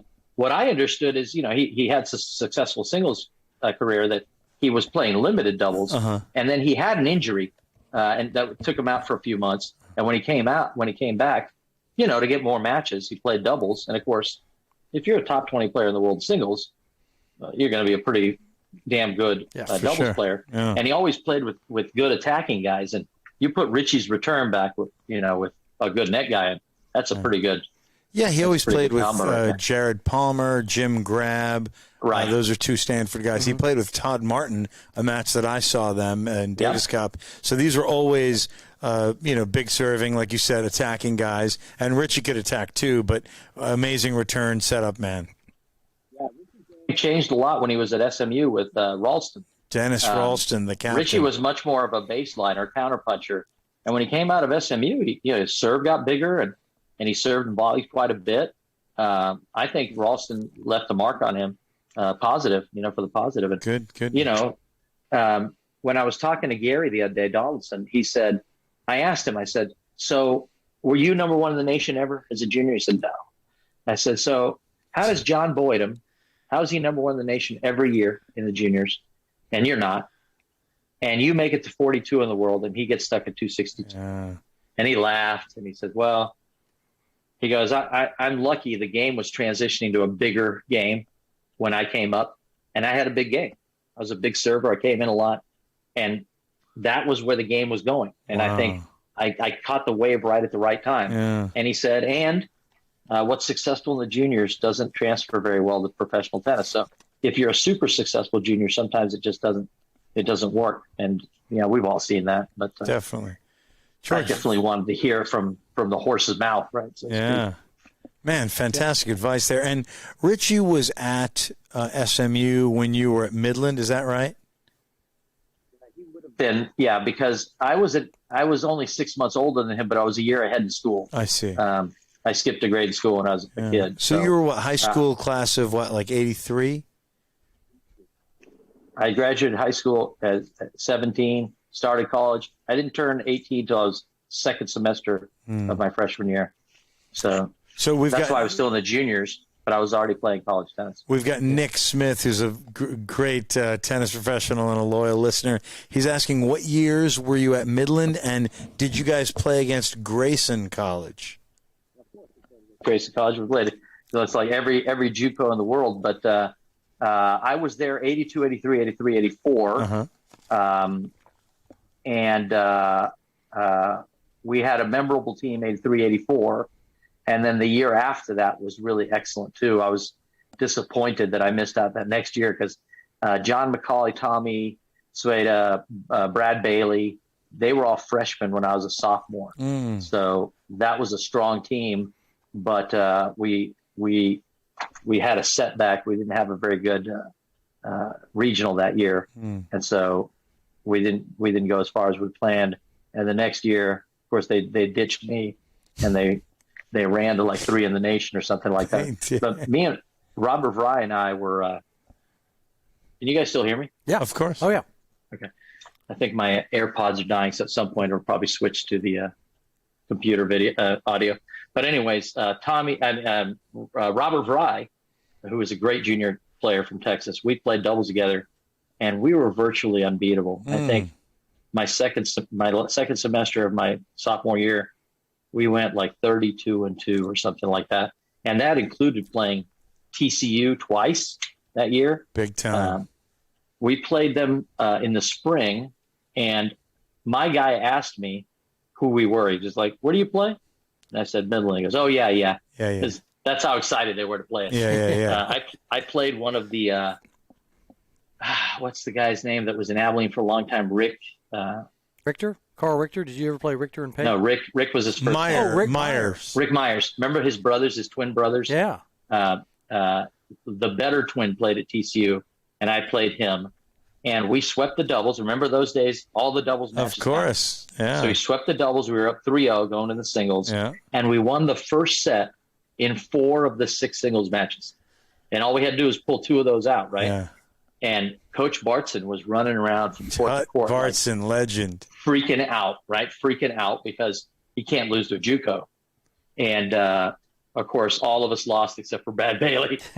And he beat Tom Mercer, who was playing number 1 for TCU that year, in 3 sets in an amazing 5 in the third match.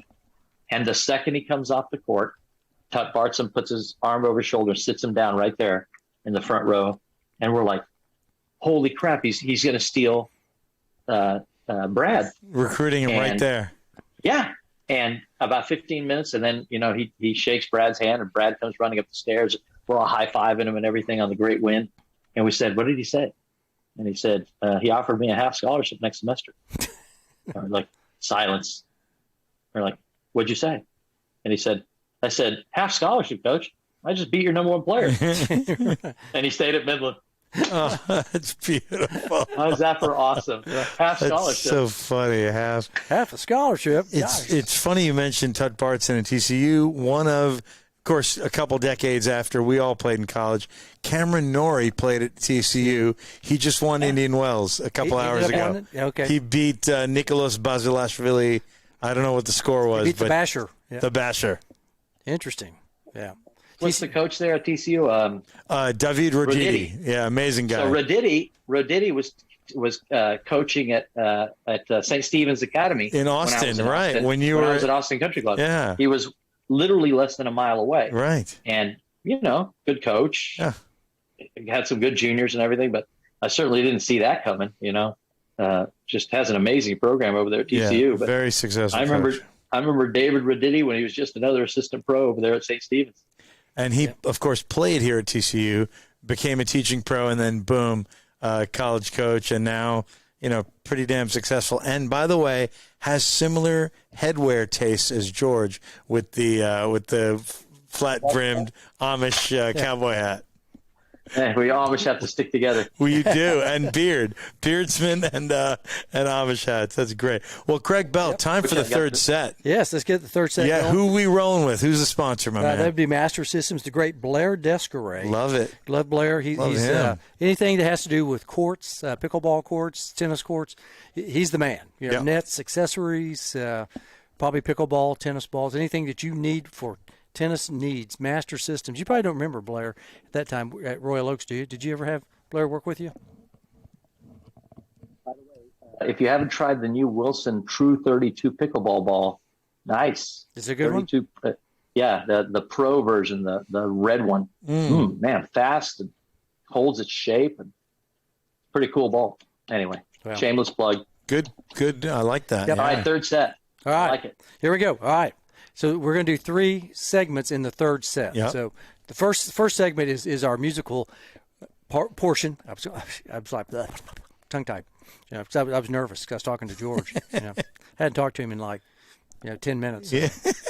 First band you saw in concert, George? First band. I've been thinking about it long and hard. I think it may have been AC/DC. Wow. AC/DC at the Summit. For those about to rock. We salute you. Yes, and they lowered the bell down on stage to start the concert, and these 2 guys with leather on and hoods over their heads and big mallets came out there, pretended to ring it, and it burn, and then the I mean, what a start to a concert. Hell's bells to open it. Right. Yes. Remember how every band was trying to be the loudest band in the world? Absolutely. And they knocked my cup off the seat. Like everybody was standing up, so I put my cup on the seat back in front of me, and the sound waves knocked my cup over. It's like, dude, this is loud, because you had to yell at the guy next to you. This is unbelievable. That was awesome. So I think that was my first time. Not my last. Could you actually see them, or did you have to kind of move the smoke? The wafts of smoke. Now it's all edibles. Everybody's goofy, but there's no smoke. I went and saw the Eagles the other day here in town. Oh, wow. Did you? The 3 Eagles. Yeah. The 3 Eagles that still have flight. Mm-hmm. The other ones have had their feathers have been clipped. Right. Was anybody doing the flash, with the lighter, or did they use the flash? Now it's the phones. Yeah. Oh, okay. It's all it's edibles and phones rather than smoke and lighter. That tells you how long it's been since I've been to a concert. Or app, like an app that showed a flame for concerts, but I don't know if they still have that. All right. If you could hear a band, I know you're a music guy. Mm-hmm. If you could hear a band that you haven't heard, what band would you like to hear in concert? Hear or see in concert? Hear and see, both. Yeah. Okay, so I never saw Journey live. Mm-hmm. Oh, okay. The timing never worked out. There was always a tennis tournament or something was going on. I never got to see them live, and I completely regret it because, Steve was one of the greatest rock musicians, singers of all time. And yeah, the guy that they have now does a good job imitating, but he ain't the real deal, Yeah. And I would, if he still had his voice, and I'd pay a couple $1,000 for a ticket, no problem. If I could see Journey live, almost everybody else I saw, it's unbelievable. There was a time in my life where I saw every single artist that came to town. Really? They're in Houston or Midland or wherever? In Houston and Midland, wherever the heck I was. In New York, too. You saw so many concerts with your bro in New York, right? I saw the Police. I saw the Police in Los Angeles at Dodger Stadium. I saw them in Madison Square Garden in New York. And I saw them in Houston at the Summit. 3 times on the same tour, on their last tour ever. I just saw the Police going down the tollway. That's... When we saw them at Dodger Stadium, Mary Lou Henner was sitting right in front of me.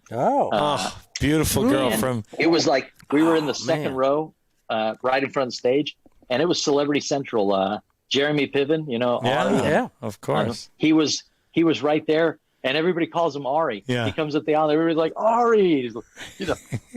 He's a good sport. And Mary Lou Henner. The Foo Fighters, yeah. They opened up for the Police. Unbelievable. And they were proud of it. They said, "We're proud to be opening up for the Police." And we actually hijacked our seats. We had seats like 30 rows back, but my brother had a friend that was in the second row. So we went in the second row for the Foo Fighters, and we figured we'd hang out till somebody kicked us out. Well, eventually the row filled up and we didn't have seats.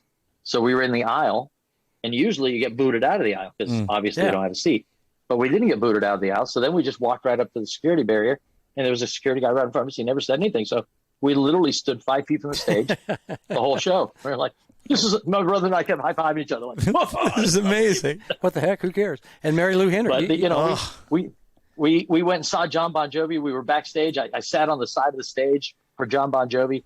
I sat on the side of the stage for Kiss when my brother's band opened up for me. I sat on a couch on the stage for the Foo Fighters when my brother played a festival with them. Yeah. I mean, it was so cool, Depeche Mode, Harry Connick Jr. I mean, what's his name? Are you going to come my way? Lenny Kravitz.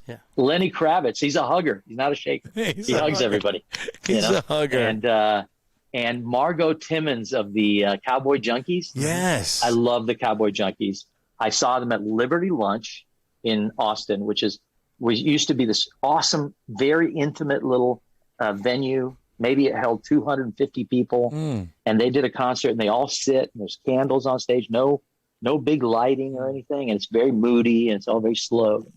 And the crowd went crazy. Texas crowd, woo, woo, every song. And she's like, I love those woos. I love those woos, And they played like 4 encores. And finally, she came out and she said, "I'm sorry, that's all the songs we know." That's our catalog. Right. Yes. And she said, let me do a cappella.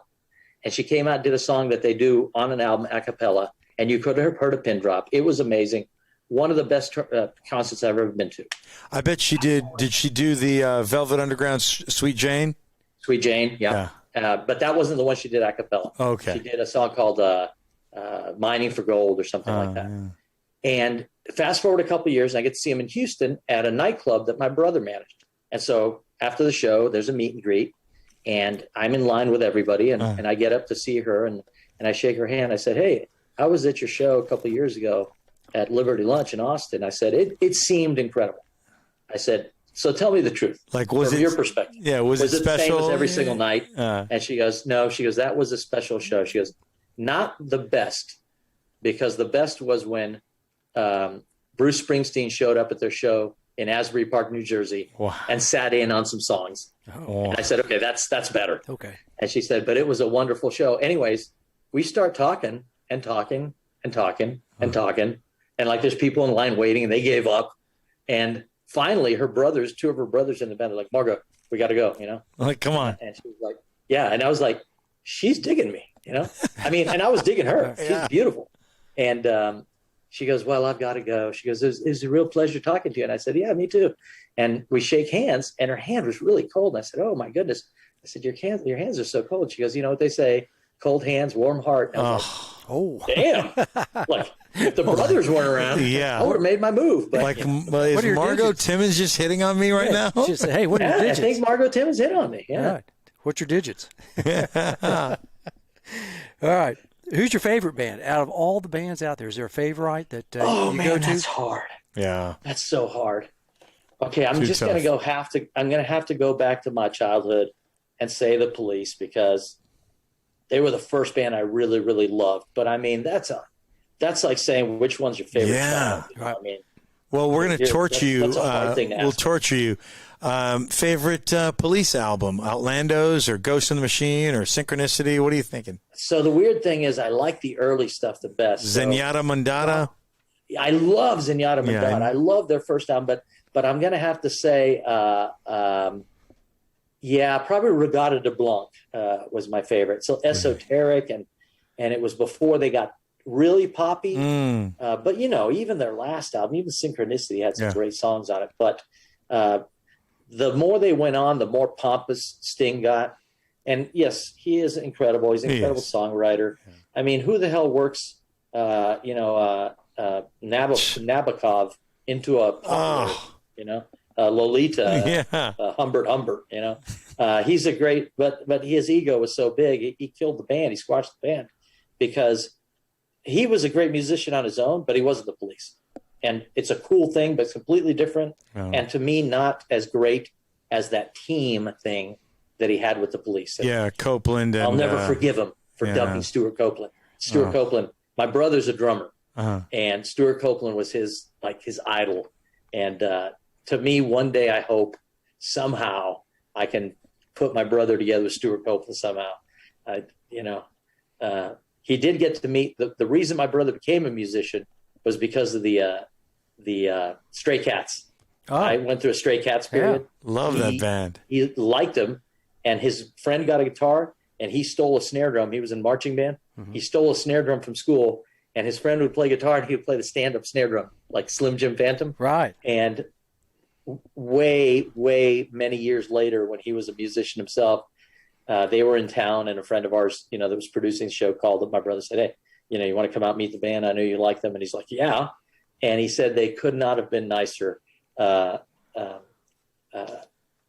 can't think of the lead singer. Brian Setzer let him put on his Gretsch guitar. Yeah, his Gretsch guitar is like an antique.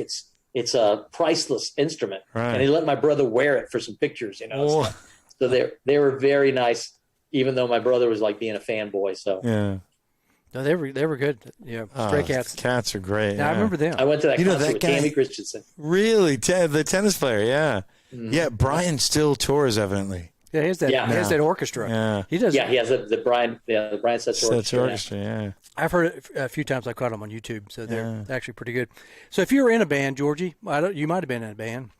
I've been in several. Have you really?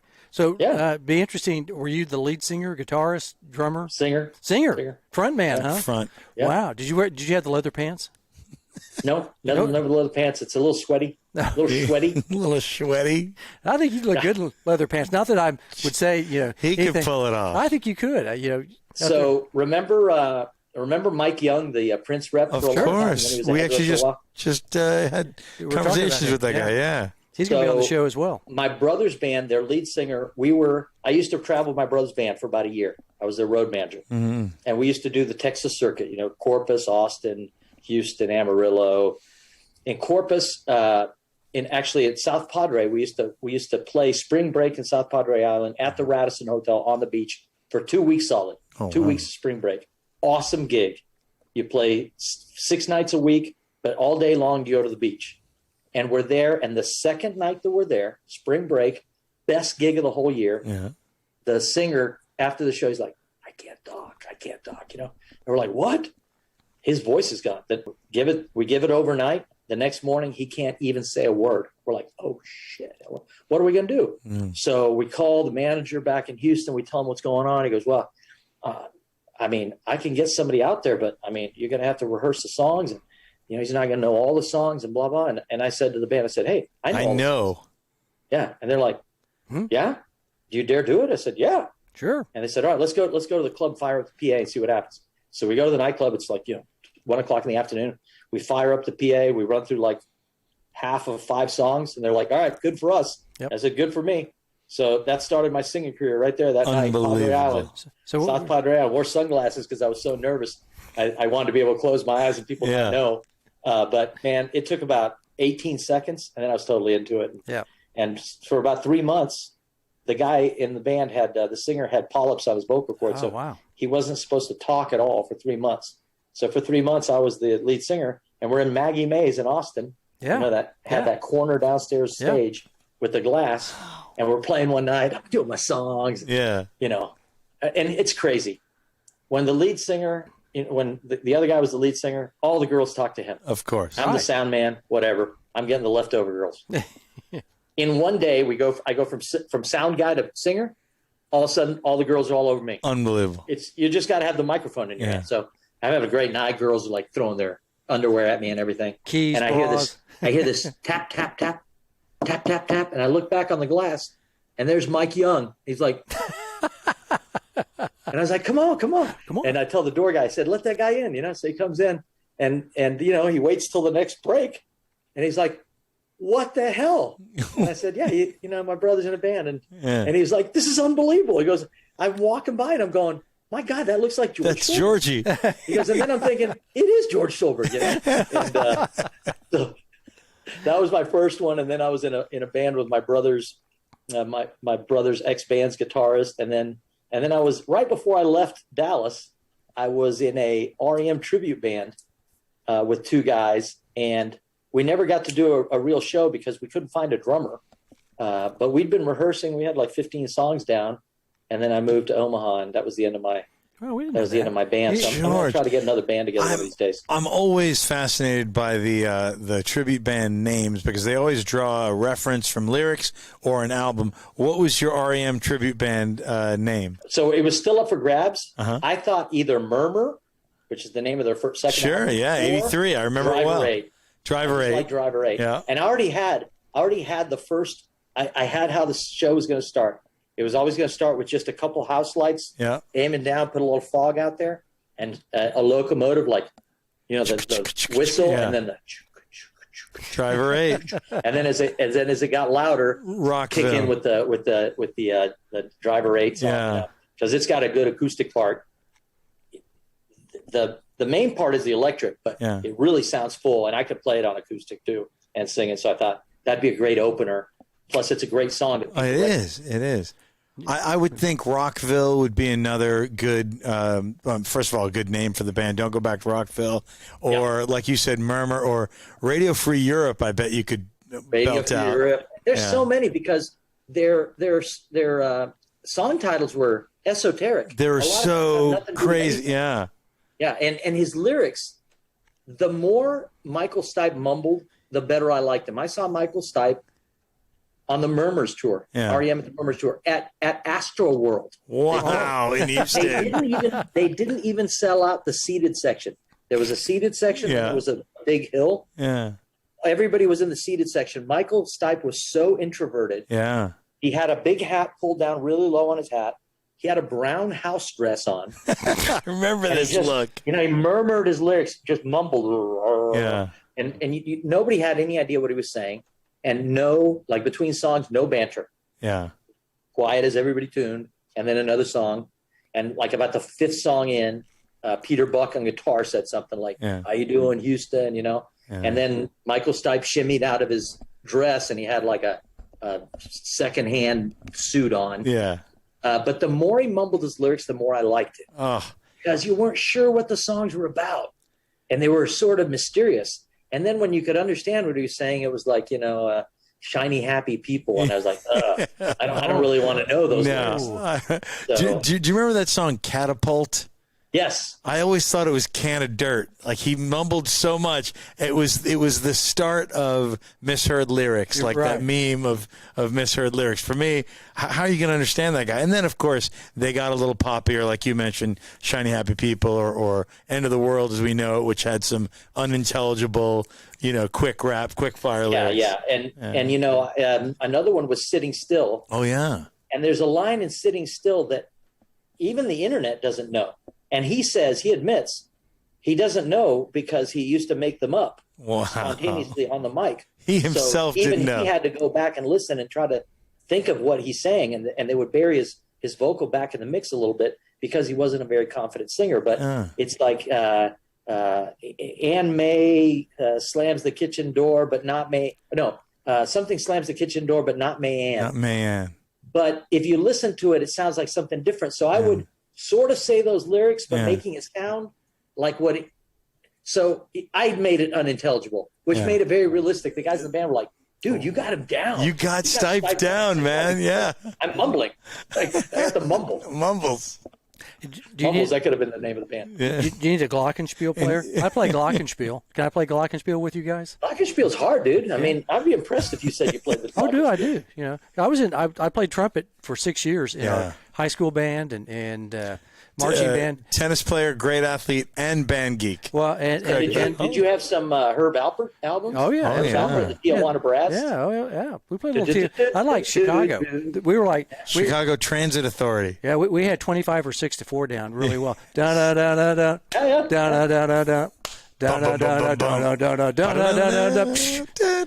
But I had the glockenspiel player. Have you ever seen that movie with Larry David where he loses out on a fortune because he sells out of a company and then it ends up becoming one of the biggest software companies in the world? And part of the ongoing thing in the movie is that he thinks his girlfriend at the time slept with Chicago when they came to town, but he never really had proof. And so then he gets to meet Chicago and he asked them, and they're like, yeah, I remember that girl. Yeah, right. No, literally, there was a glockenspiel player behind me, and I was sitting there because I wasn't very good, and I just would blow just to blow. You know, nobody. You just made as much noise and music buzzing as you could, right? And so that. A lot of people were like glockenspiel. And I go, yes, there's such a thing as a glockenspiel. Of course, and it was right behind me because I knew what it was. But yeah, so if you ever need anybody, I'll offer my services. He's the man for the band. I'll just offer my services. You know, the other cool thing is that my brother's band, 2 of his bands got signed to record labels. His high school band got signed to a record label, and we all went to Los Angeles together. You know, the record company was convinced they were going to be the next Duran Duran. They were like 17, 18-year-old boys. They were all good looking. Yeah. And they wrote some catchy little pop tunes. You know? So they get sent to Los Angeles with a videographer. They hired this guy. They were so convinced they were going to be famous, they wanted to get some footage of the first album being made. So they send this guy to Austin, and he follows us around for like the next 2 months, okay, including the flight there. So I know this about reality television because this is before reality television, but that's kind of what we were doing. It's supposed to be improv. There is no such thing as reality television because the second somebody turns on a camera, you feel like you have to do something. You're aware. Right? So we're at the airport getting ready to leave, and I know my younger brother. And so right before we go through security, I said, hey, jackass, don't make any jokes about anything because you can go to jail for making a joke at an airport. And he's like, yeah, whatever. And then we get to security, and there's a sign that says, you know, if you make a joke about something illegal, you will be go. You will. It's a federal crime. And he was like, I'm glad I saw that sign because I was going to say something. And I said, you idiot, you know, because I told you not to do that. But of course, he doesn't take it from me, but he saw the sign. So we almost ended up with my brother in jail before we even started the trip. But we go on this flight, and we couldn't get all one row of seats. So we're like kind of spread out in the cabin. And this guy's videotaping, right? And everybody on the plane is like wondering what's up. There's a guy videotaping us, you know? And at one point, the stewardess came up and asked us what's going on. And we said, well, we're in a rock band. And she says, would I know you? And I don't remember who said it, but he says, yeah, we're Echo and the Bunnymen. Because we figured, who knows what Echo and the Bunnymen look like? Nobody. Even I didn't know. And she was like, oh my God, I've heard of you guys. And we're like, yeah, lips like sugar, right? They're like, yeah. And they were like so excited that they told all the stewardesses, they're like, you guys are lips, Echo and the Bunnymen? Yeah. I thought you were British. No, we're American. Not British when we sing. Right. And then the guitarist, or maybe it was my brother, thought it was really funny. He had a Playboy magazine with him, and he thought it was really funny to show it to the other guys 3 rows behind him. Hey, guys, look. Like this, over the top of the airplane seats. And I'm like, oh, God, this is going to be awful. All on camera. Oh, God, it was it was a tough 2 months. First, we had a video guy everywhere, and you feel like you have to perform. So we get up at noon, and we're eating cereal, watching TV, and the guy comes out with the camera. And the only thing you can think of doing is like knocking on each other, you know? And so you start making fun of each other, and then you start hurt each other's feelings. And then my brother's telling me he's mad because I keep making jokes about him on camera. And I was like, you know, I'm just trying to be funny for the camera. And it was just awful. And then we are recording in the studio called The Complex in Los Angeles. In there right now with us is Fleetwood Mac, Toto, Go West. Remember Go West? Sure. Be the king of wishful thinking. And they're being produced by Lisa and Wendy from The Revolution. So they're in there. And Jimmy Buffett just left. His flight case is still there. We see the flight cases. Jimmy Buffett. And Elton John's supposed to be there like in a couple of weeks. And that's where these 17 or 18-year-old boys are thrown into. Unbelievable. And they thought they were pretty good musicians until they start trying to record an album with a professional producer. And every 5 seconds, I'm sitting there in the control room at the board with the guy. And they play 5 seconds and he stops. He goes, stop. Let's go again. Tune. Everybody has to tune. They go again. 15 seconds. Stop. Tune. Let's go again. And it was awful. They couldn't play. They couldn't play perfect enough. And so they're trying to do the parts little by little. So we're not getting very much done. Guys getting frustrated. Fleetwood Mac's in there, so we're kind of distracted. I mean, you see Lindsey Buckingham go by. We're like, oh, that was Lindsey Buckingham. Wow. One night, 3 a.m, we're in there. There's a knock on the door. Producer's like, come in. And Mick Fleetwood sticks his head and he goes, oh, I'm sorry, Stephen. I didn't know you were with somebody. Oh, and by the way, 3 a.m. is like middle of the day in studios, right? Everybody's up all night. And so he's like, I didn't know you were busy. He goes, no, come on in because I wanted you to meet these guys. And Mick Fleetwood walks in and John McVie right behind him. And I'm like, that's Fleetwood and Mac. Yeah, right. Yeah. That is the Fleetwood and Mac of Fleetwood Mac. Yeah. I mean, I was thrilled. The boys were so young, they almost didn't get it, you know? Wow. Anyway, niceties were exchanged and everything. And they lent us some of their keyboard modules and stuff because, you know, we didn't have shit. And Toto were in there. They were so funny and nerdy, but funny. They smoked pot like some people chain cigarette smokers. They were chain pot smokers. Oh my God. And then we heard Elton John was coming, you know? And so our record label guy, our A&R guy, talked to their A&R guy, said, hey, is Elton, you know, he's going to be at the Complex? And he said, yeah, you know, sometime soon. I'm not exactly sure when he goes, well, I'd like to set up maybe a meet and greet for this band I've got. He goes, is that the young boys? He goes, yeah. He goes, oh, don't worry. Elton will find them. Elton will find. Bada bing, bada boom. Elton will find them. So, Handsome. but we ended up not meeting Elton. He didn't make it in time. But, you know, what an incredible thing. And, you know, that was like their first experience in the music world. It was a little bit negative. Yeah. I'm sorry to hear it, but Wow. what a funny. Oh man, gosh, we've what a never heard that. time. We've known George pretty well. We didn't know about his famous brush with all these great people. All these great. Did you see Stevie Nicks? Did you ever see her? Yes. Did you? So I had a huge crush on Stevie Oh Nicks. yeah, she was awesome. She came in just to do her vocals, was there like a few days and left. She wasn't real happy with the band at the time, right? Okay. And it was in her larger stage, you know, when she was a little bit big. Yeah. So it was a little disappointing, but it didn't really matter. I mean, that sexy voice and everything. Oh yeah. Still Stevie Nicks. I was enthralled anyways. But surprisingly enough, her vocals were poor. Like she came in, did her vocals very quickly and left. And part of the producer for my brother's album, part of what he was doing on the side was helping Fleetwood Mac. He had what was at the time called the Synclavier music computer. It's a big mainframe computer, and it was the beginnings of sampling and digital music. Wow. He could sample her vocals into the computer, sweeten them, put them in pitch, put them in time, and then dump them back to tape. And that's what he was doing. There's only like 5 guys in the world that could do that kind of stuff, and he was one of them. Wow. Early auto-tune pioneer.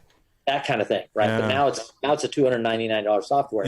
Back then it was a $15,000 mainframe, and you had to take a course to learn how to use the thing. You can pick that up at Guitar Center. You can Oh, do that. yeah. That's one of those things. Now it's just software. It's on like a little hard drive. Every Well, now they have 15-year-old. live auto-tune. Now it's so fast, the processing is so fast that they use it live. So there's a lot of criticism, like the Maroon 5 guy apparently uses live auto-tune. Adam Levine. Adam. Yeah, Adam Levine. anybody can sound perfect. I mean, if you're anywhere close to the note, it'll fix it. So Yeah, I always wondered how, like in concerts, those people are out dancing around doing this and that. And Breathing, and it's like sweating. There's no it's way. called backtrack. They can't You'd be be doing surprised how many bands use backtracking. Yeah. Really? Yeah. No, Yeah. I couldn't. They'd be jumping around on stage. Like now the Stones are great. Yeah, Mick Jagger. Of course. But can that guy, jump around and sing that much? At and then 70-something years old, yeah. there's got to be a 70. little He's bit. got to be in his 80s, right? He may close. be, he Lead may be singer 80, of Arthur yeah. Speedwagon turned 70 the other day. Kevin Wow. Cronin. Oh, Kevin Yeah, Cronin. 70. Cronin, yeah. Really? Yeah. That's pretty good that you came up with that too. Yeah, Nice I going. was like REO fan back in the day. Yeah. Yeah, I like the Speedwagon. They were in the Bell Wheelhouse, back in Putnam City days. No, but that's the only reason why I said, did you see Stevie Nicks? I mean, that was the Rumors album at Putnam City. Man, that was the #1 album. You had to have that cassette. It still is. Yeah. I mean, it still is. I think the Rumors. You'd be hard pressed to tell me there's a better rock album ever. The musicianship, all those guys are known for their musicianship. They are top notch artists. And Toto, believe it or not, as nerdy as they are, each one of them was a world class session musician. Not only did they play with Toto, Steve Lukather, the guitarist for Toto, played on a million things. Michael Jackson albums, all kinds of stuff. But people don't know that because they're just hired guns for that kind of thing. Yeah. But when my brother's band broke up, that album killed them because basically the producer gave up on them. He sent them back to Texas, go back to touring, and I'll make the album. And he hired musicians to play their parts. Oh, And so remember David Bowie's Tin Machine? Yeah, Sure, Tin Machine, yeah. Guitars for David Bowie's Tin Machine played. Steve Lukather played some tracks. Jeff Porcaro from Toto played half of my brother's drum tracks, re-recorded them. And then Chad Smith from the Chili Peppers, who our producer had produced Mother's Milk for the Chili Peppers. So we got to meet them. And Chad Smith recorded the other half of my brother's album parts so that my brother got no mechanical royalties because he was no longer the guy that played on the album. Yeah. And when their album came out, they got a review in Rolling Stone, and Rolling Stone said, it's kind of weird. It has the name of the band, but then all the tracks are played by different people. Other people. No, they got no credit. It kind of backfired, Yeah. And the record guys were telling them stuff like, everybody does this. Duran Duran doesn't really play on their albums. The Church didn't play on their albums. And they're all like, do you think that's true? I mean, I don't think it was true. That was like They're just- the Monkees. The Monkees were like that back in the day. They were just a bunch of guys. They didn't play anything. Yeah, maybe they were, maybe they weren't. Is it live or is it Memorex? Is it live or is it Steve Lukather? or Milli Vanilli. Those Session guys, yeah, fab. guys. That was one of the most famous, group that never sang, never That did never anything. was, yeah. Right, It but never they was. could dance and look good, and they wore nice bandanas. Oh, and yeah. cool swag, like George. It's unbelievable how many bands can't play their own songs. I mean, can't perform their songs live. Madonna's first couple of albums, you ever notice her voice was a lot higher back then? Borderline and Shooting Star and things like that. She recorded her songs. They didn't like her voice, her pitch, and so they sped up the tape, and that's how they that's how they made her voice higher. But she couldn't sing in that range. So when she did it live, they did it a half step down. Low. And so live, she never sounded quite as good because she had more of that Madonna voice. Yeah. Right. Wasn't really that big a deal. But on the albums, she sounded great, So Right. there's a case of an artist being recorded with studio tricks, and then they couldn't pull it off live. Sometimes I don't like going to concerts just from that very fact. I mean, I like concerts, but I like the albums or the cassettes or the tapes, way back in the day, 8 tracks. I was an 8-track guy. Or even records. I remember my brother and sister playing records, and I was like, man, there was something about a record that had that little crackling noise. That tape hiss. Yeah. You could hear everything, yeah. Oh, it was awesome. But Yeah, they call that warmth now. Warmth. Because, there's a move back to records now Yeah. and analog. And there is something to it. It's a wider dynamic range, but it's not perfect. There's a a bass line of noise. When you listen between songs on an album, you hear the crackle, Yeah. Whereas I remember the first completely digital album that I got was a CD of Tracy Chapman's first album, and you'd listen with cans on, and there was absolutely no noise between phrases, like she did an a cappella, and it was like voice, dead silence, did nothing, no breathing, no nothing, Yeah. And I was like, wow, that is weird. And here's another weird thing. So the Eagles lead singer Don Henley. Don Henley, known as a studio wizard. He really knows how to use a studio. And Don Henley used to use an entire 32-track recording machine just for vocals. He'd do 32 takes and pick the best part out of every one. And so, the boards, you run a soundboard, right? Yeah. The boards in a studio are automated. Mm-hmm. So you can set faders to turn up and down. So it'll take this part, then it turns itself down, and then it turns on this part.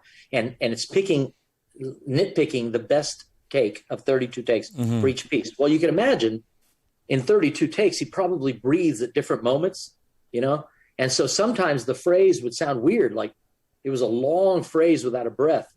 And so he did punch in. So in the studio, if you mess something up, you can do a punch in. It's almost perfect. You play along, and then they punch in and catch that moment and punch out. And hopefully they record over that bad part. Well, he punched in, taking in breaths. They'd like punch in and go. So that it would sound perfect. Perfect. Unbelievable. Like he's taking a breath at the right time. Yeah. But he's very good live though. Too. Oh, yeah. He can pull it off. It's just that you can be perfect in a studio, and I think they get really in their heads and they want perfect because you can be. Yeah, I mean, I liked him and Fry together. I don't know if I like Joe Walsh. I mean, I still like him. I like Joe Walsh on his own catalog. I don't know if I'm with him on. It's kind of like Van Halen, Van Hagar. I agree with you. Whole It's different a complete band. departure. When Joe Walsh does his songs, it's like whoa, because the Eagles are like Southern country rock. Yeah. Who's touring with him? A very famous country star is doing most of Glenn Frey's songs. Oh, he's doing the singing. He's doing the. Yeah, and he's wonderful. He sounds perfect, and you really get the feeling from seeing a country star do that part. Yep. That it is right there on the border between country and rock. Right. And a little bluesy, And Joe Walsh is just like a mushroom eater. He's like in outer space, and he's a good guitarist and everything. But it is a very big departure when he does his numbers. I mean, I like him. I mean, he's okay. He's more of a rocker. He's like Sammy Hagar versus. My Maserati does 185. Yeah. I mean, who doesn't know that line? Right. Yeah. Right. And it's like, do you like David Lee or do you like Sammy? I like David Lee. I'm more of a. I'm a Van Halen guy. Totally different band. Yeah. Right. Totally different band. And they did Lee some. He was and the man. Still is the rock guy. Yeah. I mean, that guy. If you talk about a front man, I don't know if there's any. I mean, Mick's great. Probably Steve Tyler of Aerosmith. Pretty good. But David Lee, man, pound for pound, when they were doing that, the Panama, and when he was into that weird, night type stuff with the big sword and that kind of stuff. I mean, there was nobody had the hair all over the place. His martial arts and everything. Martial arts. There we go. His The big kicks. something else. Yeah. I'll tell you the other best, and I've seen so many bands. The other best lead guy I ever saw was Michael Hutchence from NXS. Oh, NXS, yes. He was a great front man. Wow. He was cool. Yeah, he did the Jim Morrison vibe, but he was also very Jim jazzy. Morrison. He had a little Stones. He had a little Roger Daltrey. I mean, he borrowed, of course, like they all do, but he brought his own thing to him. I saw them at Huffines Auditorium at U of H on the Listen Like Thieves tour. And me and my little brother, we were right up front. And at one point, his hair was long at that point. He's all sweaty, and he's up there singing. He tosses his hair, and he sweat all over us. And we were like little girls. We were like, I'm not going to wash my arm. I'm not going to wash my arm. Michael Hutchence sweat on me, And then it turns out I've seen some autobiographical or some biographical movie that they made after his death. And he was so petrified by crowds that he was extremely nearsighted, and he would not wear his contacts or his glasses on stage, so he couldn't see the crowd because it made him nervous. Like, really? why do you become a lead singer of a band? Right. Right. Go in a different line of work. Get an accountant. Well, it's like Stipe, looking down, Michael, yeah. It's interesting how frontmen can be very introverted people. Yeah, I think you wouldn't think Jim Morrison is another example. He started off his career singing away from the crowd. Right. He sang to the drummer. He eventually found his mark. I think he writhed around. Showed it all. Yeah, that's right. Eventually, was that down in Tampa or someplace, or Florida somewhere, Miami? Got arrested. Arrested, right? Yeah, that guy. I mean, I love the Doors songs. Of course. Oh man, they're great. But that dude was he was one weird. They were very cutting edge. They really stood apart from their time period. So cutting edge. So a lot of good shows. Oh yeah, no. Got any more third set trivia for me? Oh man, we got tons. We have tons, but it depends how much time you have. So we've still got 2 more sets of the third set. Of the third set. We're going 5 sets. We're going 5 sets, Georgie. No, AJ's got to probably use the bathroom. He's probably okay. You got to ask me what my favorite movie is. Oh no, we're getting there. I know that for sure. Okay, we're getting there. We're getting there right now. All right, first paid gig. What did little Georgie do? What was your first paid job? I worked in my parents' restaurant. My parents were co-owners of a restaurant called Rolando's Burger Factory in Houston. In Houston, okay. Where in Houston? Where was this located? So he had like 5 locations. And 5? Wow. We were initially partners in one on Gessner and 59, right near Southwest Tennis Center. Yeah. And then we were partners in a couple of others. And it was like a Chili's before there was a Chili's. That kind of semi-casual, but it was sit down. Right. And it had a bar, and it was super fun. And here's the thing. I was 14. My mom made me work. My mom ran the restaurant. And at home, I'd never done a chore in my life. My mom cleaned. My mom did the laundry. My mom everything, cleaned the dishes. I go to work, and my mom, the first day at work, she says, go clean the toilets upstairs. I said, I don't know how to clean toilets. And she goes, well, it's not rocket science. Just there's a thing in there and clean them. Clean them. I couldn't believe it. I thought, this is awful. Like, I'm cleaning toilets. Like, I don't even clean toilets at home. And she drove me like a slave. And then we get home, and she'd clean my toilet. So it was like a really weird dynamic. Did you get paid? That was my first gig. Did you get paid? Did they give you a buck an hour? So a whopping $3.75 an hour or something. Yeah. And then did you do the dishes and all that kind of stuff at the restaurant? I washed dishes. I cut potatoes. I fried potatoes. I bussed tables. It was hard work. I mean, fast food restaurants, hard work. And I had a drink thrown at me one time because a lady walked out of the bar and I saw her hiding a drink in her purse. And you can't walk out of a bar with a drink. So I went out there. I said, "Ma'am, you can't take the drink with you. Plus, you took our glass." And she goes, "I did not." I said, "Yeah, it's in your purse." It's in your... And she grabbed it and she threw the drink in my face and smashed the glass on the ground. I said, "Well, thanks. That didn't work out the way I saw it working out." Thanks, but I guess we won't see you for a while. 14-year-old kid. What kind of woman was that? Yeah. So are those places, are they still around? Any of the... No, Rolando retired a long time ago. Yeah. He had a bad habit of getting divorced. Oh, okay. So he kept losing restaurants to his ex-wives. And so it was like 4 or 5 years of my life. But then we got out of the restaurant business. Burger business? It was fun because I was in high school and we had this restaurant. And so I could take my friends over there and did you get free food and all that? Yeah. Get a beer served illegally and take a girl on a date. So this is my family's place. Yeah, we got this. Yeah, we can go over here, sit in this chair. We got special seating for us, all that kind of stuff. All right, now favorite movie, TV show. What are you watching these days? Favorite movie of all time. There's a lot of them that I love, but I got to say Anything with John Cusack, Cameron Crowe movie. I love all of John Cusack's movie. He's 3 of my top 5 are John Cusack. That's my favorite. Lloyd Dobler is my favorite character in a movie, and his little monologue when they ask him what he wants to do with his future, and he says, I know I don't want to sell things, and I don't want to buy things, and I don't want to buy or sell things that are bought or sold, And anyways, and it's got great music because, Cameron Crowe was a Rolling Stone writer, and John Cusack himself is a big music fan. So just great soundtracks to all the, including the great moment with the In Your Eyes and the jam box. That's a classic movie. I saw myself as Lloyd Dobler when I was a kid. So I have a feeling High Fidelity is on your list of Cusack of course, vehicles. Yeah. And Grosse Point Blank. Oh yeah. And remember all those stupid movies he made like as a teenager? Oh yeah. With Demi Moore, and he was a ski instructor. He was in Better Off Dead also. Better Off Dead. Yeah. That's right. That's kind of Just a silly whole one. slew of these really bad high school. Yeah, kind of high school or fraternity.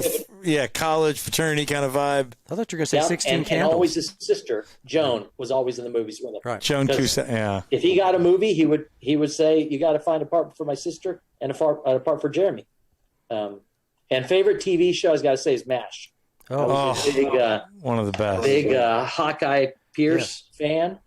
And I was pre-med for like the first 3 years I was in school because I wanted to be Hawkeye. And in maybe the movie version of MASH, he mentions that he's named after Hawkeye in Last of the Mohicans, Wow. which drove me to read Last of the Mohicans. Yep. Which is a great book. And then they made the movie, and the movie was incredible. Yeah. In fact, I was watching Last of the Mohicans just before we got on because it was in my head the other day, and I've got it on DVD. And what a moving picture, what a moving story. And Daniel Day-Lewis, he can play an Indian. Let's put it that way. That guy played Lincoln, and he played an Indian. Genius actor. I will find you. I will find you. I was like, man, that guy's good. And then who was that was playing the English Magua? gal? No, that was The woman in there. He was Yeah. trying to find her dark-haired gal. Yes. Man, I had a crush on her. Andy McDowell. Is it Andy? McDowell. Yes, Andy McDowell. That's it. Man, I had a crush on her. Man, I thought she was cute. Right. Man, and the girl that played her sister, Jodie something. Yes. She never made another movie. No. Her and the girl from, remember Can't Buy Me Love with McDreamy? That cute blonde girl in the Patrick movie? Dempsey. Yes. And Yeah. the girl in that movie who was so cute, I think she killed herself when she was in her 30s or Oh something like that. no. Like, hottie. She should have just hooked up with me. Right. Have I ever told you guys my Alyssa Milano story? Oh, no. Where's this come in? Oh, So we were in Los Angeles Okay. recording my brother's album. yeah. And the producer said, "You guys need a break. You need to clear your heads. Take tomorrow off. Come back the next day. Go have some fun." So we sleep in, and then we go have some fun. We went and visited a friend in Los Angeles. And then we go to the UCLA campus area, Westwood, yeah. which, is weird because there's a super nice area, and then around it's sort of sketchy, So we're there, and there's this big outdoor like artisan market. There's painters and artists and jewelry makers and all kinds of stuff. And so we're in the middle of it all, and we said, okay, why don't we all just go do our own thing, and we'll meet back in an hour, and we'll go eat some dinner or something. Yeah. All right. So we all go our separate ways.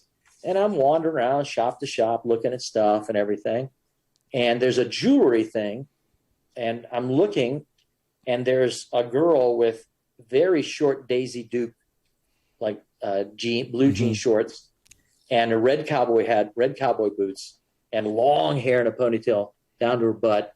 And I mean, wow, she was beautiful, and I'm thinking, but she was very petite. And I thought, please don't be 13 years old. Right. I'm going to feel like awful, So I kind of discreetly make my way over next to her, and I'm looking in the glass, and I look next door, and she's stunning. I mean, she's beautiful. Yeah. And I look and I thought, I know that girl. And so I'm going through my mental Rolodex, and I'm thinking, Who is it? high school? Did I go to high school with her? College? I mean, I know her. I know that face. And then all of a sudden, like a lightning bolt.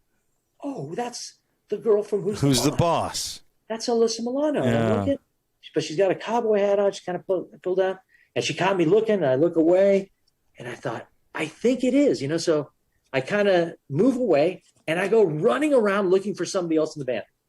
I find our keyboardist, this guy named Steve. Steve, come on. I think it's Alyssa Milano from Who's the Boss? So we both go back there. I said, right there. So we both go over there, very incognito, and Whatever she she's looks looking over at. us like, we're like, oh, hi, and she goes, hi. And she smiles, and we're like, all right, that's a good sign, Yeah. And so, and we're like, well, what are you looking for? And she goes, well, I'm just trying to get my friend to get his ear pierced. And there's this big black guy like this over there. And we're like, friend? He's like, obviously a bodyguard, this big gigantic dude. And me and Steve both had our ears pierced, so we're both like, oh, really? Yeah. We're Pierced? We're in the There you club. go. We're in the club. Yeah. And I think it was me. I was like, yeah, I was thinking about getting another earring. And she's like, yeah, I think that'd be cool, Oh, yeah. And so, long story short, me and Steve got our ears pierced 3 times right there while she watched. So the girl, she puts like a little dot on your ear. She goes, what do you think about that? And we're like, hey, what do you think about that? And she's like, maybe a little higher. We're like, a little higher. Yeah. And then she's like, yeah, that's good. That looks good, And we're like idiots. And I'm thinking, I'm going to run out of ear, we need to break the ice in some other way. Yeah. And we were like doing our plot. And I said, okay, I'm going to tell her we're recording at the complex. Right. And would she like to be your guest and come watch you guys record? They're like, yeah. And so break. She's gone. Oh. And we were like heartbroken. We're like, no. It's like that scene in Full Metal Jacket. No. William Dafoe was out there running. So I spent the next week like talking to the front desk person at the studio. She was making phone calls to people, like see if she can figure out who represented her or something. So we could get a hold of her people. Yep. So our people could call her people, but Never worked out. Never That was materialized. Like with Alyssa Milano. Georgie, She was lovely. I'm happy that didn't work out. I'm happy you're with Susan, and I'm happy Alyssa Milano didn't #MeToo your ass all the way back then. So I think we're good, buddy. I think we're all right. It all worked out okay. Good. Yeah. I don't know what she's doing now, but it can't be any better than what it was. I will say, George impressed her with the earring and all that, but he could have done the avuncular Tony Danza impression. He could have, because he could look like, he can pull it off. Imagine. I wonder if they even liked each other. I wonder. Yeah, you don't wonder if there was any chemistry. I'm sure she was like, oh, this old creep. Yeah. Like pretending to be my dad. That'd be a weird thing. Pretending to be somebody's. So funny that Mary Lou Henner, who played Nardo in Taxi, comes up early in this conversation, and now we're talking about Tony Danza, who played Fanta. And Mary Lou Henner in front of me at the police was a fan like everybody else, snapping pictures with her phone, singing along every song. It's funny. Yeah. Mary Lou Henner. And Jared Leto was right there, like 2 spots away from me, watching the police. I mean, the police were the real deal. Even celebrities were fans of the police. Oh, for sure. Now they just want to defund the police. They do. Good thing they're out of the business. They don't care. They're done. Sting just does tantric sex now. That's He his thing. probably does it well. Breakfast, lunch, or I've dinner? heard. Breakfast, lunch, or dinner? What do you like? Breakfast, lunch, dinner? Breakfast all day. All day, really? Like some breakfast tacos? What do we, cereal? Oh, man. It's so hard to find a good breakfast taco here. Believe it or not, guys, believe it or not, there are 2 Rudy's barbecues within 15 minutes of me here. Texas. 2 Rudy's barbecues. So every Sunday I go get some breakfast tacos over at Rudy's. Wow. And that's the only place I really – here they like breakfast burritos. This big gigantic those thing. big things? Huge, yeah. Yeah, and you got to wait like 8 minutes while they make them. Yeah. There's no place that has like you drive through breakfast taco. Like, boom. Yeah. Except for McDonald's, and that's not the same. 2 minutes. Yeah. No Whataburger out there, so you can't go through Whataburger. There are Whataburgers here. Oh, you now have this. Oh, okay. So You have In-N-Out and Whataburger. You have the 2. In-N-Out and Whataburger. And then there's my favorite place in Omaha was a place called Pitch. And there's a Pitch here in Scottsdale, 3 minutes from my club. And it is only in Omaha and Scottsdale. Wow. Weird kind of thing is that. Well, I thought you might have said the word B-I-T-C-H. I thought he did too, because evidently, Pitch. evidently in Phoenix there's a place called Breakfast Bitch, right?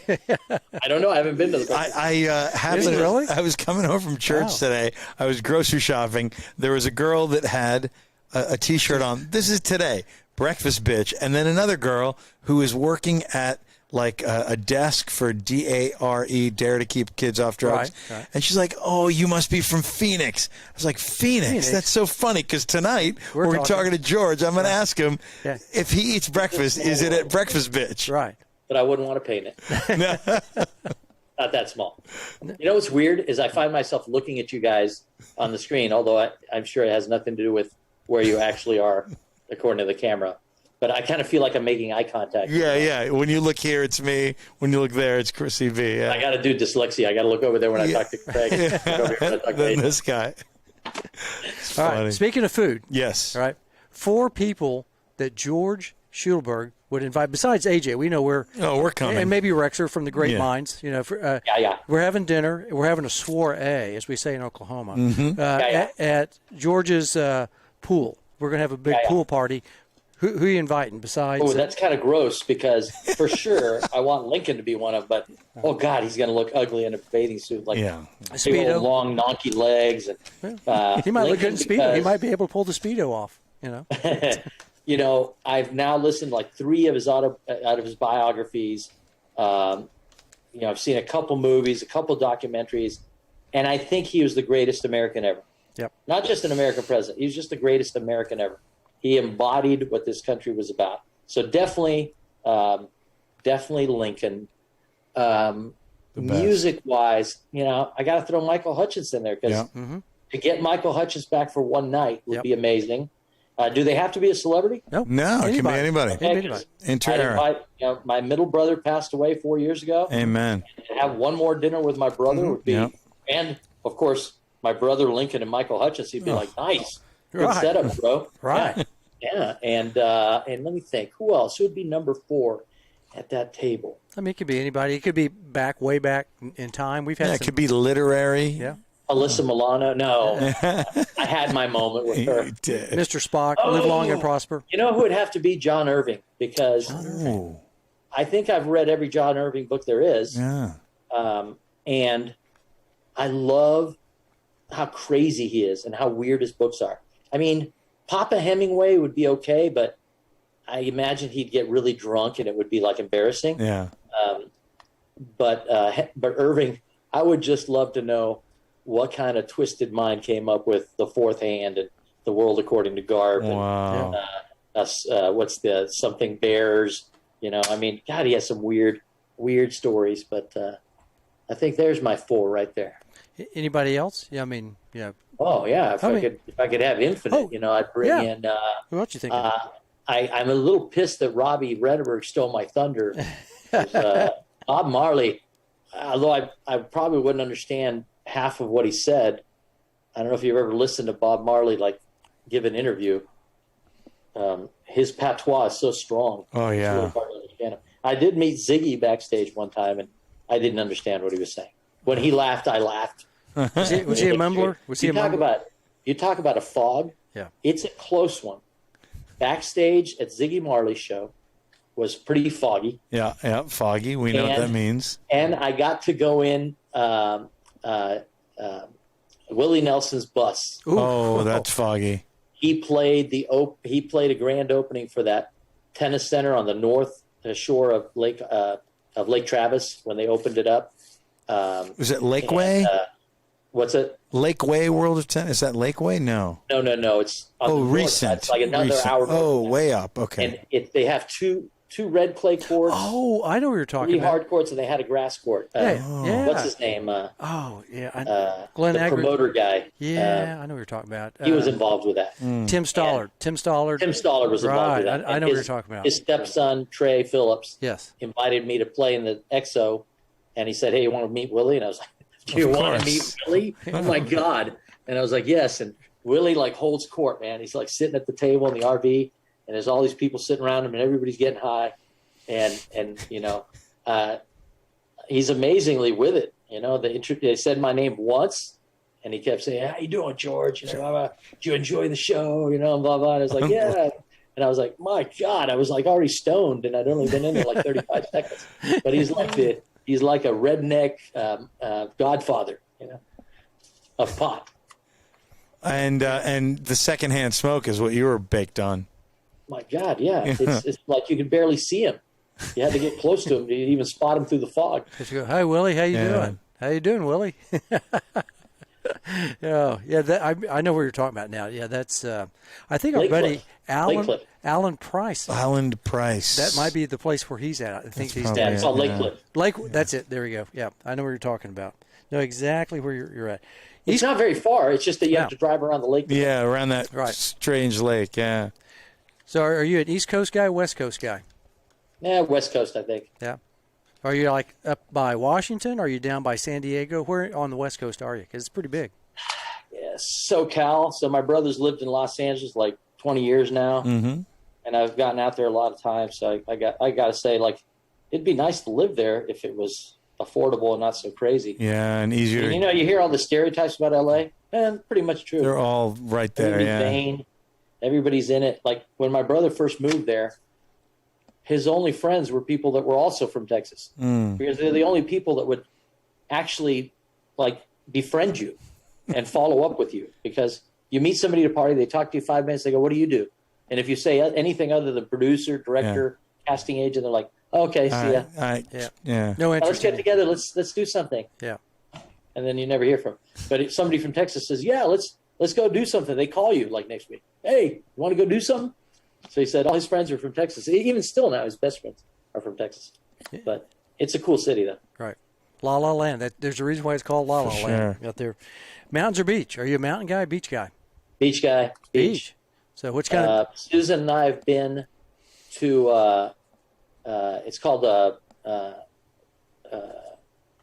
Puerto Aventuras, and it is about an hour and a half south of Cancun. About 25 minutes south of Playa del Carmen, and it's a little gated community, and they've got like a dolphin show thing and some stores and some restaurants and a bunch of condos and a golf course and a beautiful ocean. And we go stay in the same place, the same condo. It's a lower floor, 2-bedroom, 1 bath. The pool is 10 steps outside of our condo, and the ocean is another 20 steps. Crazy. And we fly into Cancun, rent a car, drive to Playa del Carmen, stop at one of those big, gigantic grocery stores, pick up a bunch of tequila, some foodstuffs, and we head down there. We fill up the kitchen, and then we veg out for like a week. Incredible. And we snorkel, we scuba dive, and body surf, and there's a beach called Xpuha, XPU. Like XHA or something like that. There's a lot of X's and everything over there. And the first time they told us, the locals said, "Go to Xpuha." And they said there's a sign that says restaurant. You turn right there and you just keep going to the beach. We drove by the same area where they said it was 8 times. And I'm like, where is it? Go back. We finally saw it. The sign that says restaurant's this big. There's a sign with handwritten letters that says restaurant. And you get off the road and it's a dirt road, and your little rent-a-car is like, whoa, for like 5 miles. It takes 20 minutes. It goes 5 miles. And then it opens up to this.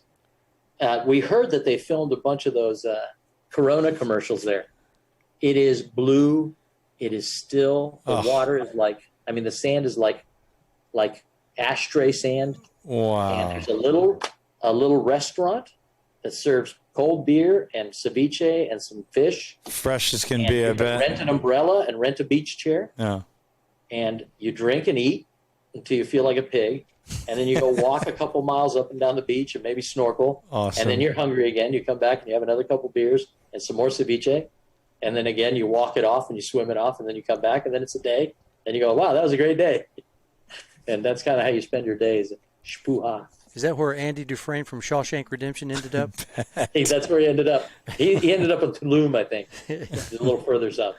Yeah, I was sitting there looking at him. I was like, I remember that he went down to Mexico, some remote, just out of the way place in Shawshank Redemption. That was such a great movie. Yeah, Red too, both of them. Yeah, it's a Stephen King book, right? Yes, it was. Yeah, right. I was looking it up. People don't know Stephen King's not just creepy. Right. He likes the supernatural. Yeah. The Green Mile. Yeah, good movie. Yeah, that was. I just liked Shawshank Redemption. I just remember that unbelievable movie. when he was great acting. Swimming through the sewer like 500 yards. I was like, that you Unbelievable. want to get out pretty bad if you you can swim through the Motivation. woo. No kidding. All right, I've lived in countries like that. not fun. All right, a couple more questions here. What do you like to do in your spare time? Besides play tennis? Besides play tennis. I'm a big DIY guy. Oh, I cool. love doing stuff at the house. Yeah. And I'm forever tinkering and thinking that I'm really going to become a good guitar player. Oh, I can knock around and I can play, 4 chord songs, and some of them I can sing and play at the same time. But to get to the next level, I got to make a commitment, and I always peter out. So, but I've always got a guitar on hand, and I'm always trying to tinker. And it's awesome now because every song in the world, all the tablature is online and the lyrics. And so you can sit there with an iPad and look up a song and put it on your thing and just sit there and knock around and do a song that you like. And you're like, oh, I wonder what's his thing. It sounds pretty easy. Yeah. And you're like, oh, yeah. It's like Guitar Hero. Don't you do that in Guitar Hero? Yeah. So video game, yeah. Right. I wonder if they had much crossover, if a lot of people learned to play guitar after that, or if all they did was learn the little lever. I was watching something or listening to something, and I think it was one of the guys from Led Zeppelin or something. They were, had one of their songs, and he goes, I was trying to learn how to play it on Guitar Hero. He goes, I couldn't figure out how to do it. Oh, my God. I can play it on the regular guitar, but That's Guitar funny. Hero, it was somebody along that line. Yeah, like a Jimmy Page, like that something level. He's kind of there scratching his head going, my kids wwere wanting to play it, and they go, here, Dad, looks, you're on Guitar Hero. And he's like, oh, he goes, I couldn't even play my own song. So it was pretty wild. That is pretty funny. All right, last couple of questions here. We're going to switch them back to the tennis portion. Come back to tennis here. We're coming back, third set here. Favorite tennis player? Who was your favorite, besides Guillermo Vilas? Was there anybody else that... Oh, yeah, for sure. I got to say Bjorn Borg was my favorite. He was the first guy that, the first guy that I thought, that's a champion, Yeah. The cool Swede really appealed to me. And... of all the guys that were out like that, he looked great in his clothes. Of course. Mm-hmm. He had the hair. He, had this different game that was kind of really a departure from, slicing every backhand like Laver and Rosewall did, and hitting the ball flat as a pancake like Jimmy did, and God knows what McEnroe was doing, I loved watching Bjorn, and I was so bummed out that he didn't have a longer career, truly a beautiful player and like a rock star and so classy, so many Swedes followed him in those same classiness, Edberg and Wieland. Mats, yeah. Yes, lots of those guys. So. Yeah, he was an iconic, guy. I could never wear his shorts. Man, I wanted to wear Fila so bad, but the inseam was like, 3 inches, No thanks. I had these stork bird legs, that, needed about I think I sent you a picture of me in that Borg outfit. You had some 80s, early 80s. And I had to do 2 costume changes because just the Borg stuff wasn't enough. And so then in the middle of the mixer, I changed into the Agassi 80s Andre. stuff. The acid wash jeans and the cool. Air Challenger shoes and whatever, that paint scribble thing. So those inseams, I felt very insecure all night, very insecure. And I had to find underwear. I was like, I wear these sort of boxer brief kind of, Yeah. Hanging out. You got to find tidy whities or a jockstrap or something. I mean, they would have stuck out 5 inches below the bottom of those things. Yeah, they were pretty short, and I just never had that. And even the NBA wore those. Right. What was going on? What kind of trusses did those guys wear? Truss. It wasn't a good look, back in the day. I had some other shorts that would fit, but I always wanted to wear those damn Fila shorts. I'd try, we had them at the club, and I'd go try them on. I go, nope, doesn't work. 6 months later, nope, it wouldn't work. And I was like, damn it, because, Bjorn Borg, man, that guy, I didn't play like him, but I just recognized greatness like George. Oh, for sure. That guy, and then they had a documentary on him. It was on HBO or something. It was Showtime I was watching. Man, I felt sorry for the guy. I don't know if it was based on... Was that the Swedish one? Yeah. It talks about him and Berglund. That relationship. Leonard. Man, that guy was, tormented, quite a bit. I can see why he checked out at 26. Yeah. I don't think any of us understood that was what was going on in the background. No, not at all. Like, we just saw him as the cool Swede. Oh, yeah. But apparently he burnt as hot as McEnroe. Just kept it inside. Yeah. No, he Did you see it? What did you guys think of that McEnroe, Borg McEnroe movie? I thought it was okay. It was okay. Yeah. It was. Yeah, kind of, Yeah. it was good entertainment. Right. A couple hours. Maybe there's some reality in there, but I thought it was pretty well done. You talking about the one with Sarsgaard LaBeouf. as Borg and Shia LaBeouf as Johnny? Yeah. It's not bad. Yeah. Shia didn't look like Johnny, but I mean, it's hard to look like Johnny. Close. Yeah, he was close. Yeah. He was close. He got the spirit right, though. Right. Oh, yeah. For sure, yeah. Right. Now they were, Vitas, that group. That must have been a great group to be with. God, John, golden era. Vitas. Can you Vitas. imagine? Oh man, that Vitas go, come on, let's go, guys. He'd be walking in, there in New York, all the nightclubs. My goodness. You knew everybody. They said it at Wimbledon that you had to keep an eye on Vitas, lest he snort up the lines. You're right. The Come out on center court. There's like, where's the lines? the chalk, Where's Vitas? chalk flew up. That's right. A lot of chalk. Chalk flew up Venus's nose. Yeah, he was quite the character. Man, Bungie had something to say about that, about their powder habits. oh yes, I'm sure. I that bet. she probably. And Borg. Yes. Borg yes. too. Yeah, I think he was quite the partier. Yeah. So maybe at one time. Apparently had a thing with his weight. He had an issue with his weight. All right. Couple last questions here. All right. Round in the corner here. What sport would you have played if it wasn't for tennis? The great game. What would you been doing? You think For sure, basketball. I mean, basketball, really? I think every tennis player I knew was a frustrated basketball player because there's touch involved, there's feel involved like in tennis. You go both ways, you don't specialize. Defense, in offense, yeah. It's a flow game, where you can't just stop real quick. You got to play with the flow as it goes. And in tennis, that happens too. Plus, I love the athleticism of it, and you can have contrasting styles. You can play half court ball. You can play fast break ball. It's like a baseliner or attacking player. So in college, I got really into it. My roommate was a basketball player, and he worked on my game, and he helped me with stuff. And I remember going to on a Sunday, he said, "Hey, we're going to go play some basketball at this Baptist church." He says, "They have great pickup games, I've heard." And I said, "Are you sure? Am I ready?" He says, yeah, you're good enough. So we go to this Baptist church, and they have a gymnasium in the back. And we walk into this gym, and there's like 5 games going on. There's no AC. They just have those louvered windows up near the ceiling. Yeah. And it is a sweat-a-thon, right? Everybody's sweating in there. And it's all black kids except for me and Brian. Yeah. And I was very intimidated. I was like, I can't. This is too much. I'm not good enough, He goes, "Come on, we're going to play." And I said, I'm intimidated. He goes, "Man, get used to it. That's what it is to play ball." So they finish a game. They go, "You guys want in?" And they're like, "Yeah." And I get one guy, like, "We'll take the big guy. We'll take the little guy." Okay? So we get on teams, and you got to take off your shirt. It's just so hot. And, tennis, one of the nice things about tennis, no contact, no touching. Right. Yeah. Yeah. Basketball, oh my God, you're all You're over each right in there, Like, yeah. I'd never had so much of somebody else's sweat on me, except for Ted Irk, Right. the tennis player, who sweats so much that he would splash on me when we were up at net volume. But it's another story. Or Michael Hutchins. Or Michael Hutchins. Or Michael Hutchins. Right.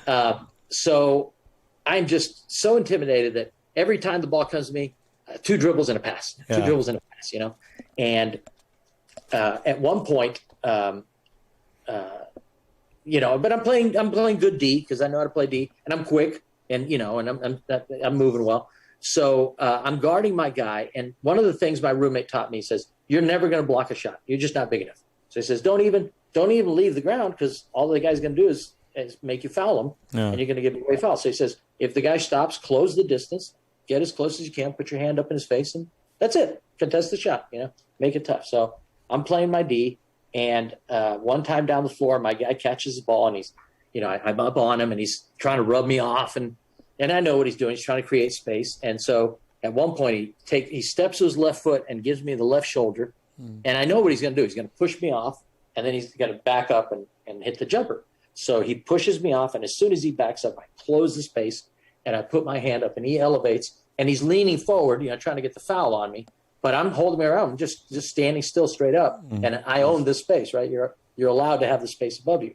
Well, he goes up and he shoots, and he's leaning on me. And when he comes down, his armpit goes right in your nose.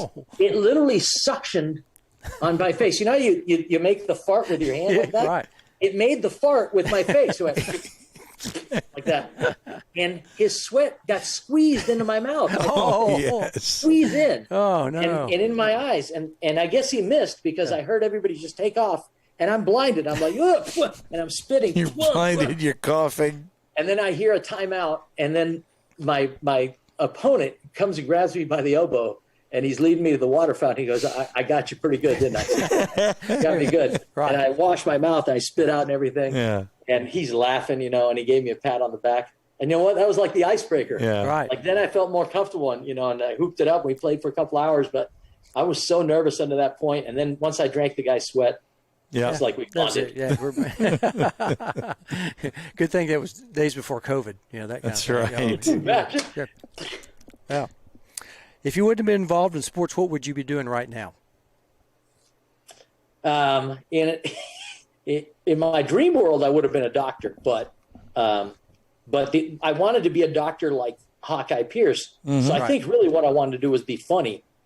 And then I realized, you don't have to be a doctor to be funny. Right. So I did do stand-up a couple times. Yeah. My middle brother did stand-up, and I tagged along a couple times. And I think that would have been an awesome gig because, believe it or not, I'm a bit of a talker. Yeah. Believe it or not. And as my wife Susan likes to say, like, please give somebody else a chance to talk. And I'm like, babe, I was quiet for like 5 seconds. Yeah. And nobody jumped in. Nobody So I said jumped anything back in. funny. It wasn't that funny when they did. So, yeah. I don't care if they say something unfunny, but say something. I'll stop. And it's like, and so I jump back in. Well, anyways, in comedy, that's it. That's it. Just you talk, and they shut up. And if they say something, you're allowed to be mean, you know? So I loved it when I did stand up a couple times. It's like, you shut up, listen to me. Yeah. And I told my story. One of my jokes was the scratch thing because I did this thing at U of H. It was a national collegiate comedian talent search. They were looking for 5 comedians that they were going to launch their careers. And I did a set, and that was the first set I'd ever done. And you got 5 minutes, and there's a professional comedian there that's the MC. And my brother was with me, and he'd already gone.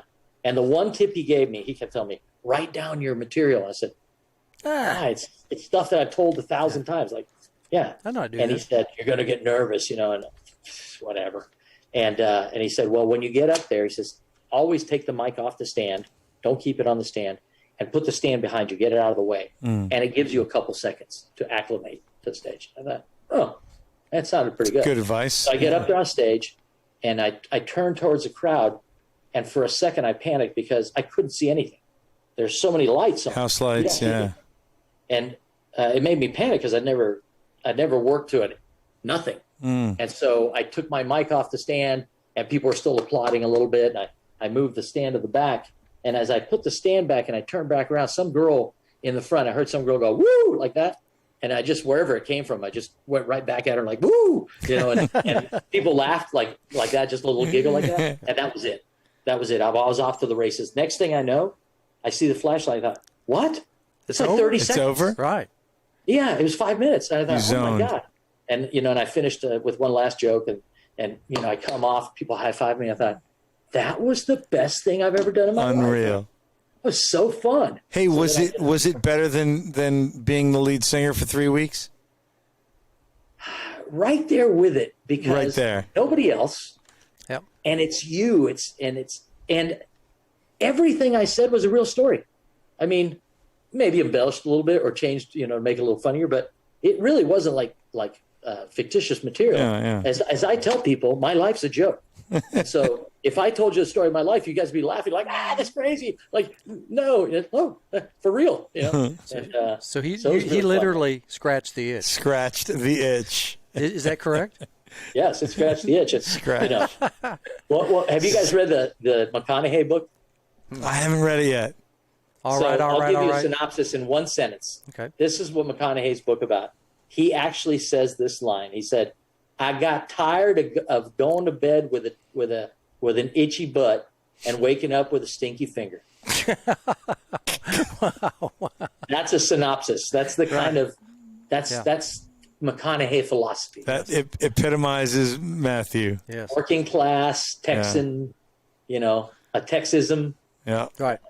Yeah. He was on the podcast with Lance Armstrong. I listened to Lance Armstrong. We've talked about it before. He was an interesting dude from Lance Armstrong, Lance and McConaughey. Was it on the forward? What's that? You were there for the filming? I was there for the bromance. Oh, the bromance. McConaughey and Jake Gyllenhaal. Really? And they dated in Austin, the three of them. They were in love with each other. Yeah. They rode bikes. They ran. Hung out. The Lady Bird. Trail. Trail. Yep. You'd see them all around town, like all the time, together. And so one night we're at Hula Hut. You guys been to Hula Hut there? Yeah. On the water? Yep. So we're at Hula Hut. We're out on the pier, eating. And we hear like a commotion, and we look, and Armstrong's pulling up in his boat with McConaughey. And they pull up, and they come sit 2 tables from us, And McConaughey's his regular dirty self. He's got a dirty shirt on, and his hair looks dirty, and he looks dirty. And when you walk by him, you can smell him. But he's got a great smile. Oh, shucks, All right. Nobody bothered them too much. People walked by, but nobody asked for selfies or anything. And then they get up and leave, and they get in the boat. And again, people watching and everything. Oh my God, it's McConaughey. And they get in the boat. It's Lance's boat. And he's very little. It's a very little man. Oh, really? And he's trying to back his boat out. And he's not a real great boatsman, so he's kind of going really slow and everything. And McConaughey's sitting back there, and Lance's kids are with him and a nanny and whatever. And McConaughey does he stands up and he grabs his T-shirt like underneath it, just does like this, takes it off. And I thought the pier was going over because like 100 women ran to that side with their cameras. And McConaughey is an aw shucks guy. Yeah. Like, aw shucks. Yeah. Little old me, like he doesn't know he's hot. Yeah. So he gets that look on his face like, aw shucks. I can't believe people like me. Yeah. It's pretty funny. Last question. All right, one more. This is the big one right here. We always like to end on this. This is always the ender, the show ender. So if you were the commissioner of the great game and the game was entrusted to your hands, that would be a great game of tennis, not pickleball, because we know you like pickleball too. Is there any change or changes that you would like to see, or would you just leave it the way it is? And it can be any part of tennis. Doesn't matter. I am a fan of evolution, and the game has definitely evolved a lot in my time now that I'm an old man. But I gotta say, it is getting a little homogenous. So yeah, number one, I would bring back the more distinct surfaces.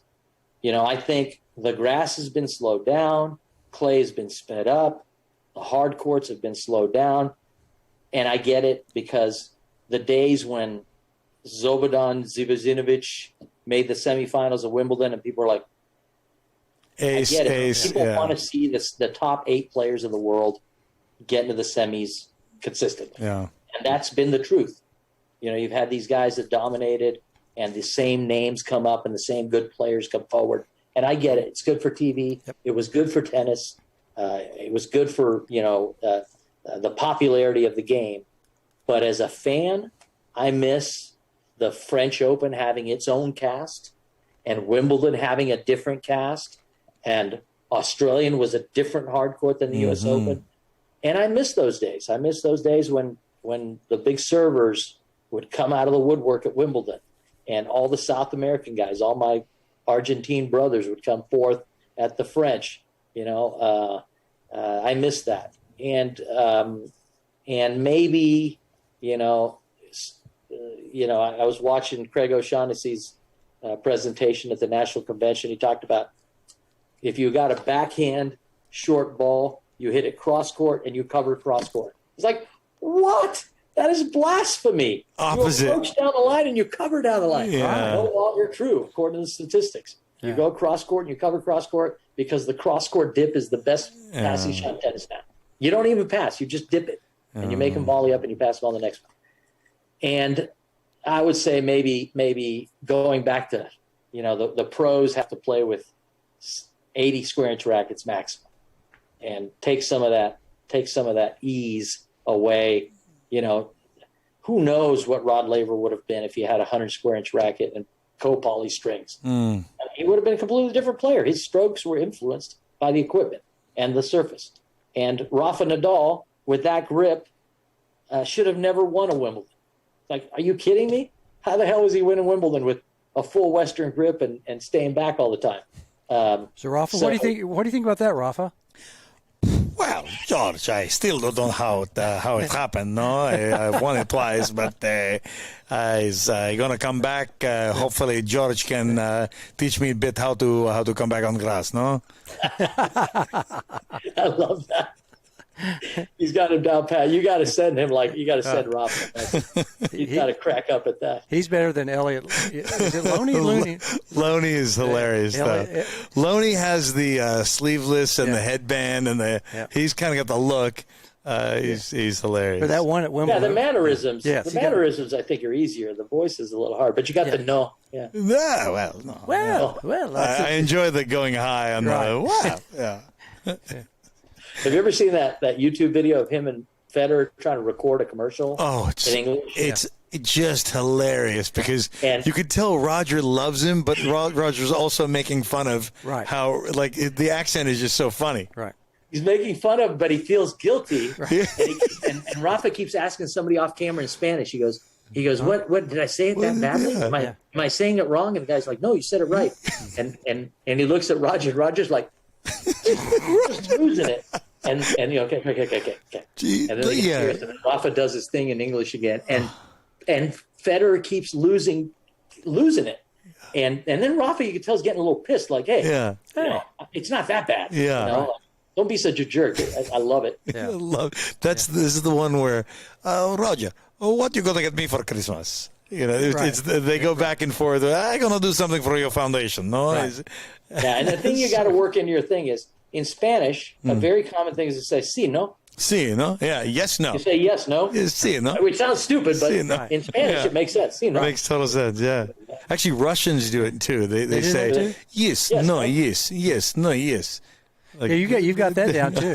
You sound like Natasha. Yeah, what's that?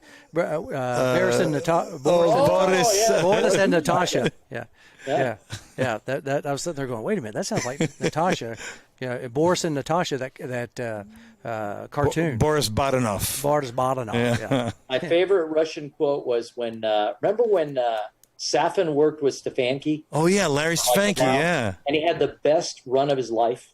He won maybe a couple Grand Slams. Yeah. I mean, consistent results and everything. And he fires Stefanki, right? And they're interviewing Safin after a match. And they're like, well, seemed like the relationship with Larry was working out really well. And, could you speak anything about, why he ended that relationship? He goes, well, he wanted me to be a smart player, and that's not me. It's not me. Did you lose that in translation? Do you realize what you just said?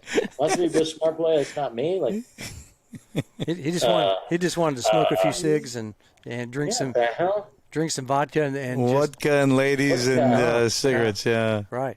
I don't think he's the most wealthy player on tour. I think he's probably spent the majority of his money. You think he's Jan Tiriac? He's going to have a sugar mama. Oh, probably. Yeah. Yeah, one of those Russian hotties.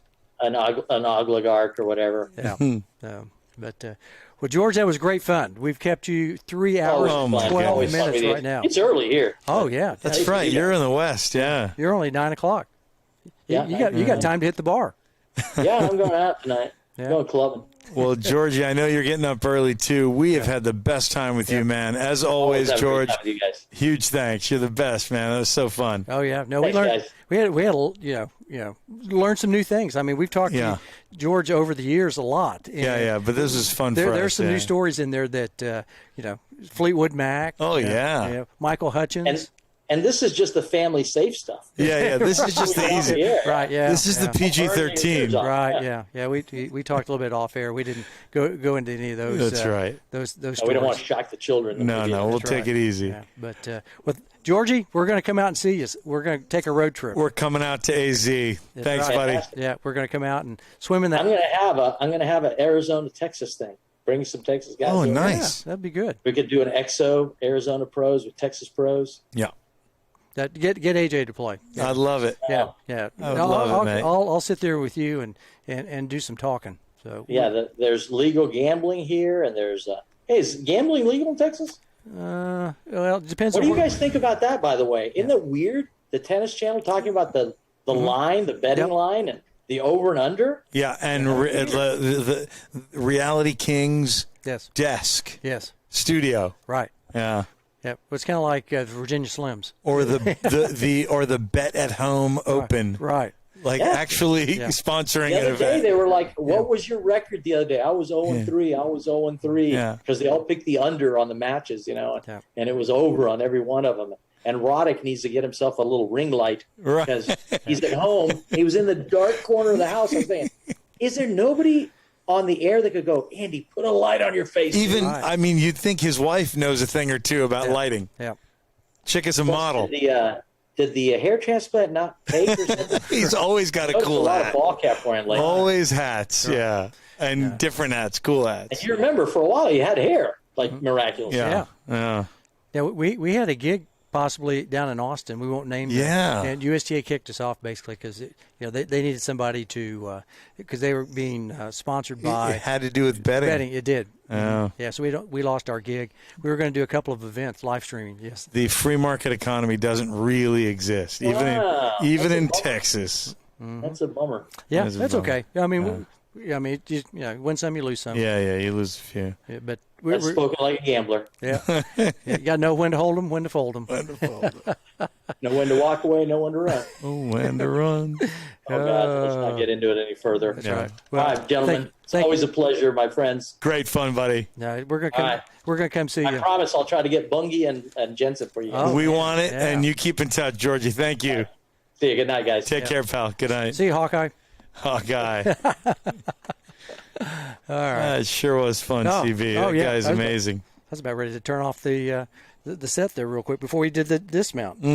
That was great. Georgie, I mean, we're at 11:30 now. My goodness, late night. Someone's folks at even home, with us. Someone's even with us right now. Folks at home, thank you for sticking with us. And if you're watching this or listening to this, consuming this in some way, break it up, because nobody can ride a bike or do a road trip for 3 hours like this. That was great. Yeah, so hopefully you've broken it up. Hopefully you've enjoyed all three sets, and we've certainly enjoyed it. So thank you. So we'll sign off here with Mr. Campbell, and we'll talk about our guests next week.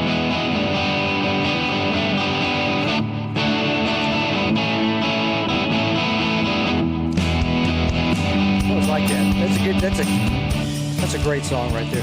Well, thanks for listening to Season 1, Episode 98, 98er of At the Net Podcast. Join us next week as we'll be talking with a man who owns his own clothing company, Andrew Red Vanley. He has his own line. He's president, CEO. He's the big time. So maybe we might get some threads out of the deal, maybe from At the Net Podcast on this deal. You think so? I'm in. Yeah. Andrew Red Vanley. He's a really interesting guy. I met him a couple of months ago and asked him to be on the show. So we're looking forward to talking with Andrew as we just had a great time talking with George. Also join us Wednesday evening at 8 o'clock. We do kind of the same thing over here. We don't go quite as long. Instagram won't let us go quite as long. 1 hour max. We call it tennis shorts. What's in Craig Bell's tennis shorts? Absolutely. Find out Wednesday. It's all in the 9 Eastern, 8 Central, 7 in the mountains, and 6 on the West Coast. And lastly, be sure to like us on Facebook. We're getting ready to start up our Facebook page again. We got kicked off on Facebook for some reason. We're not woke enough. Sorry. Yeah. YouTube, Instagram, other social media outlets. Plus, tell a friend of friends as we like your peeps.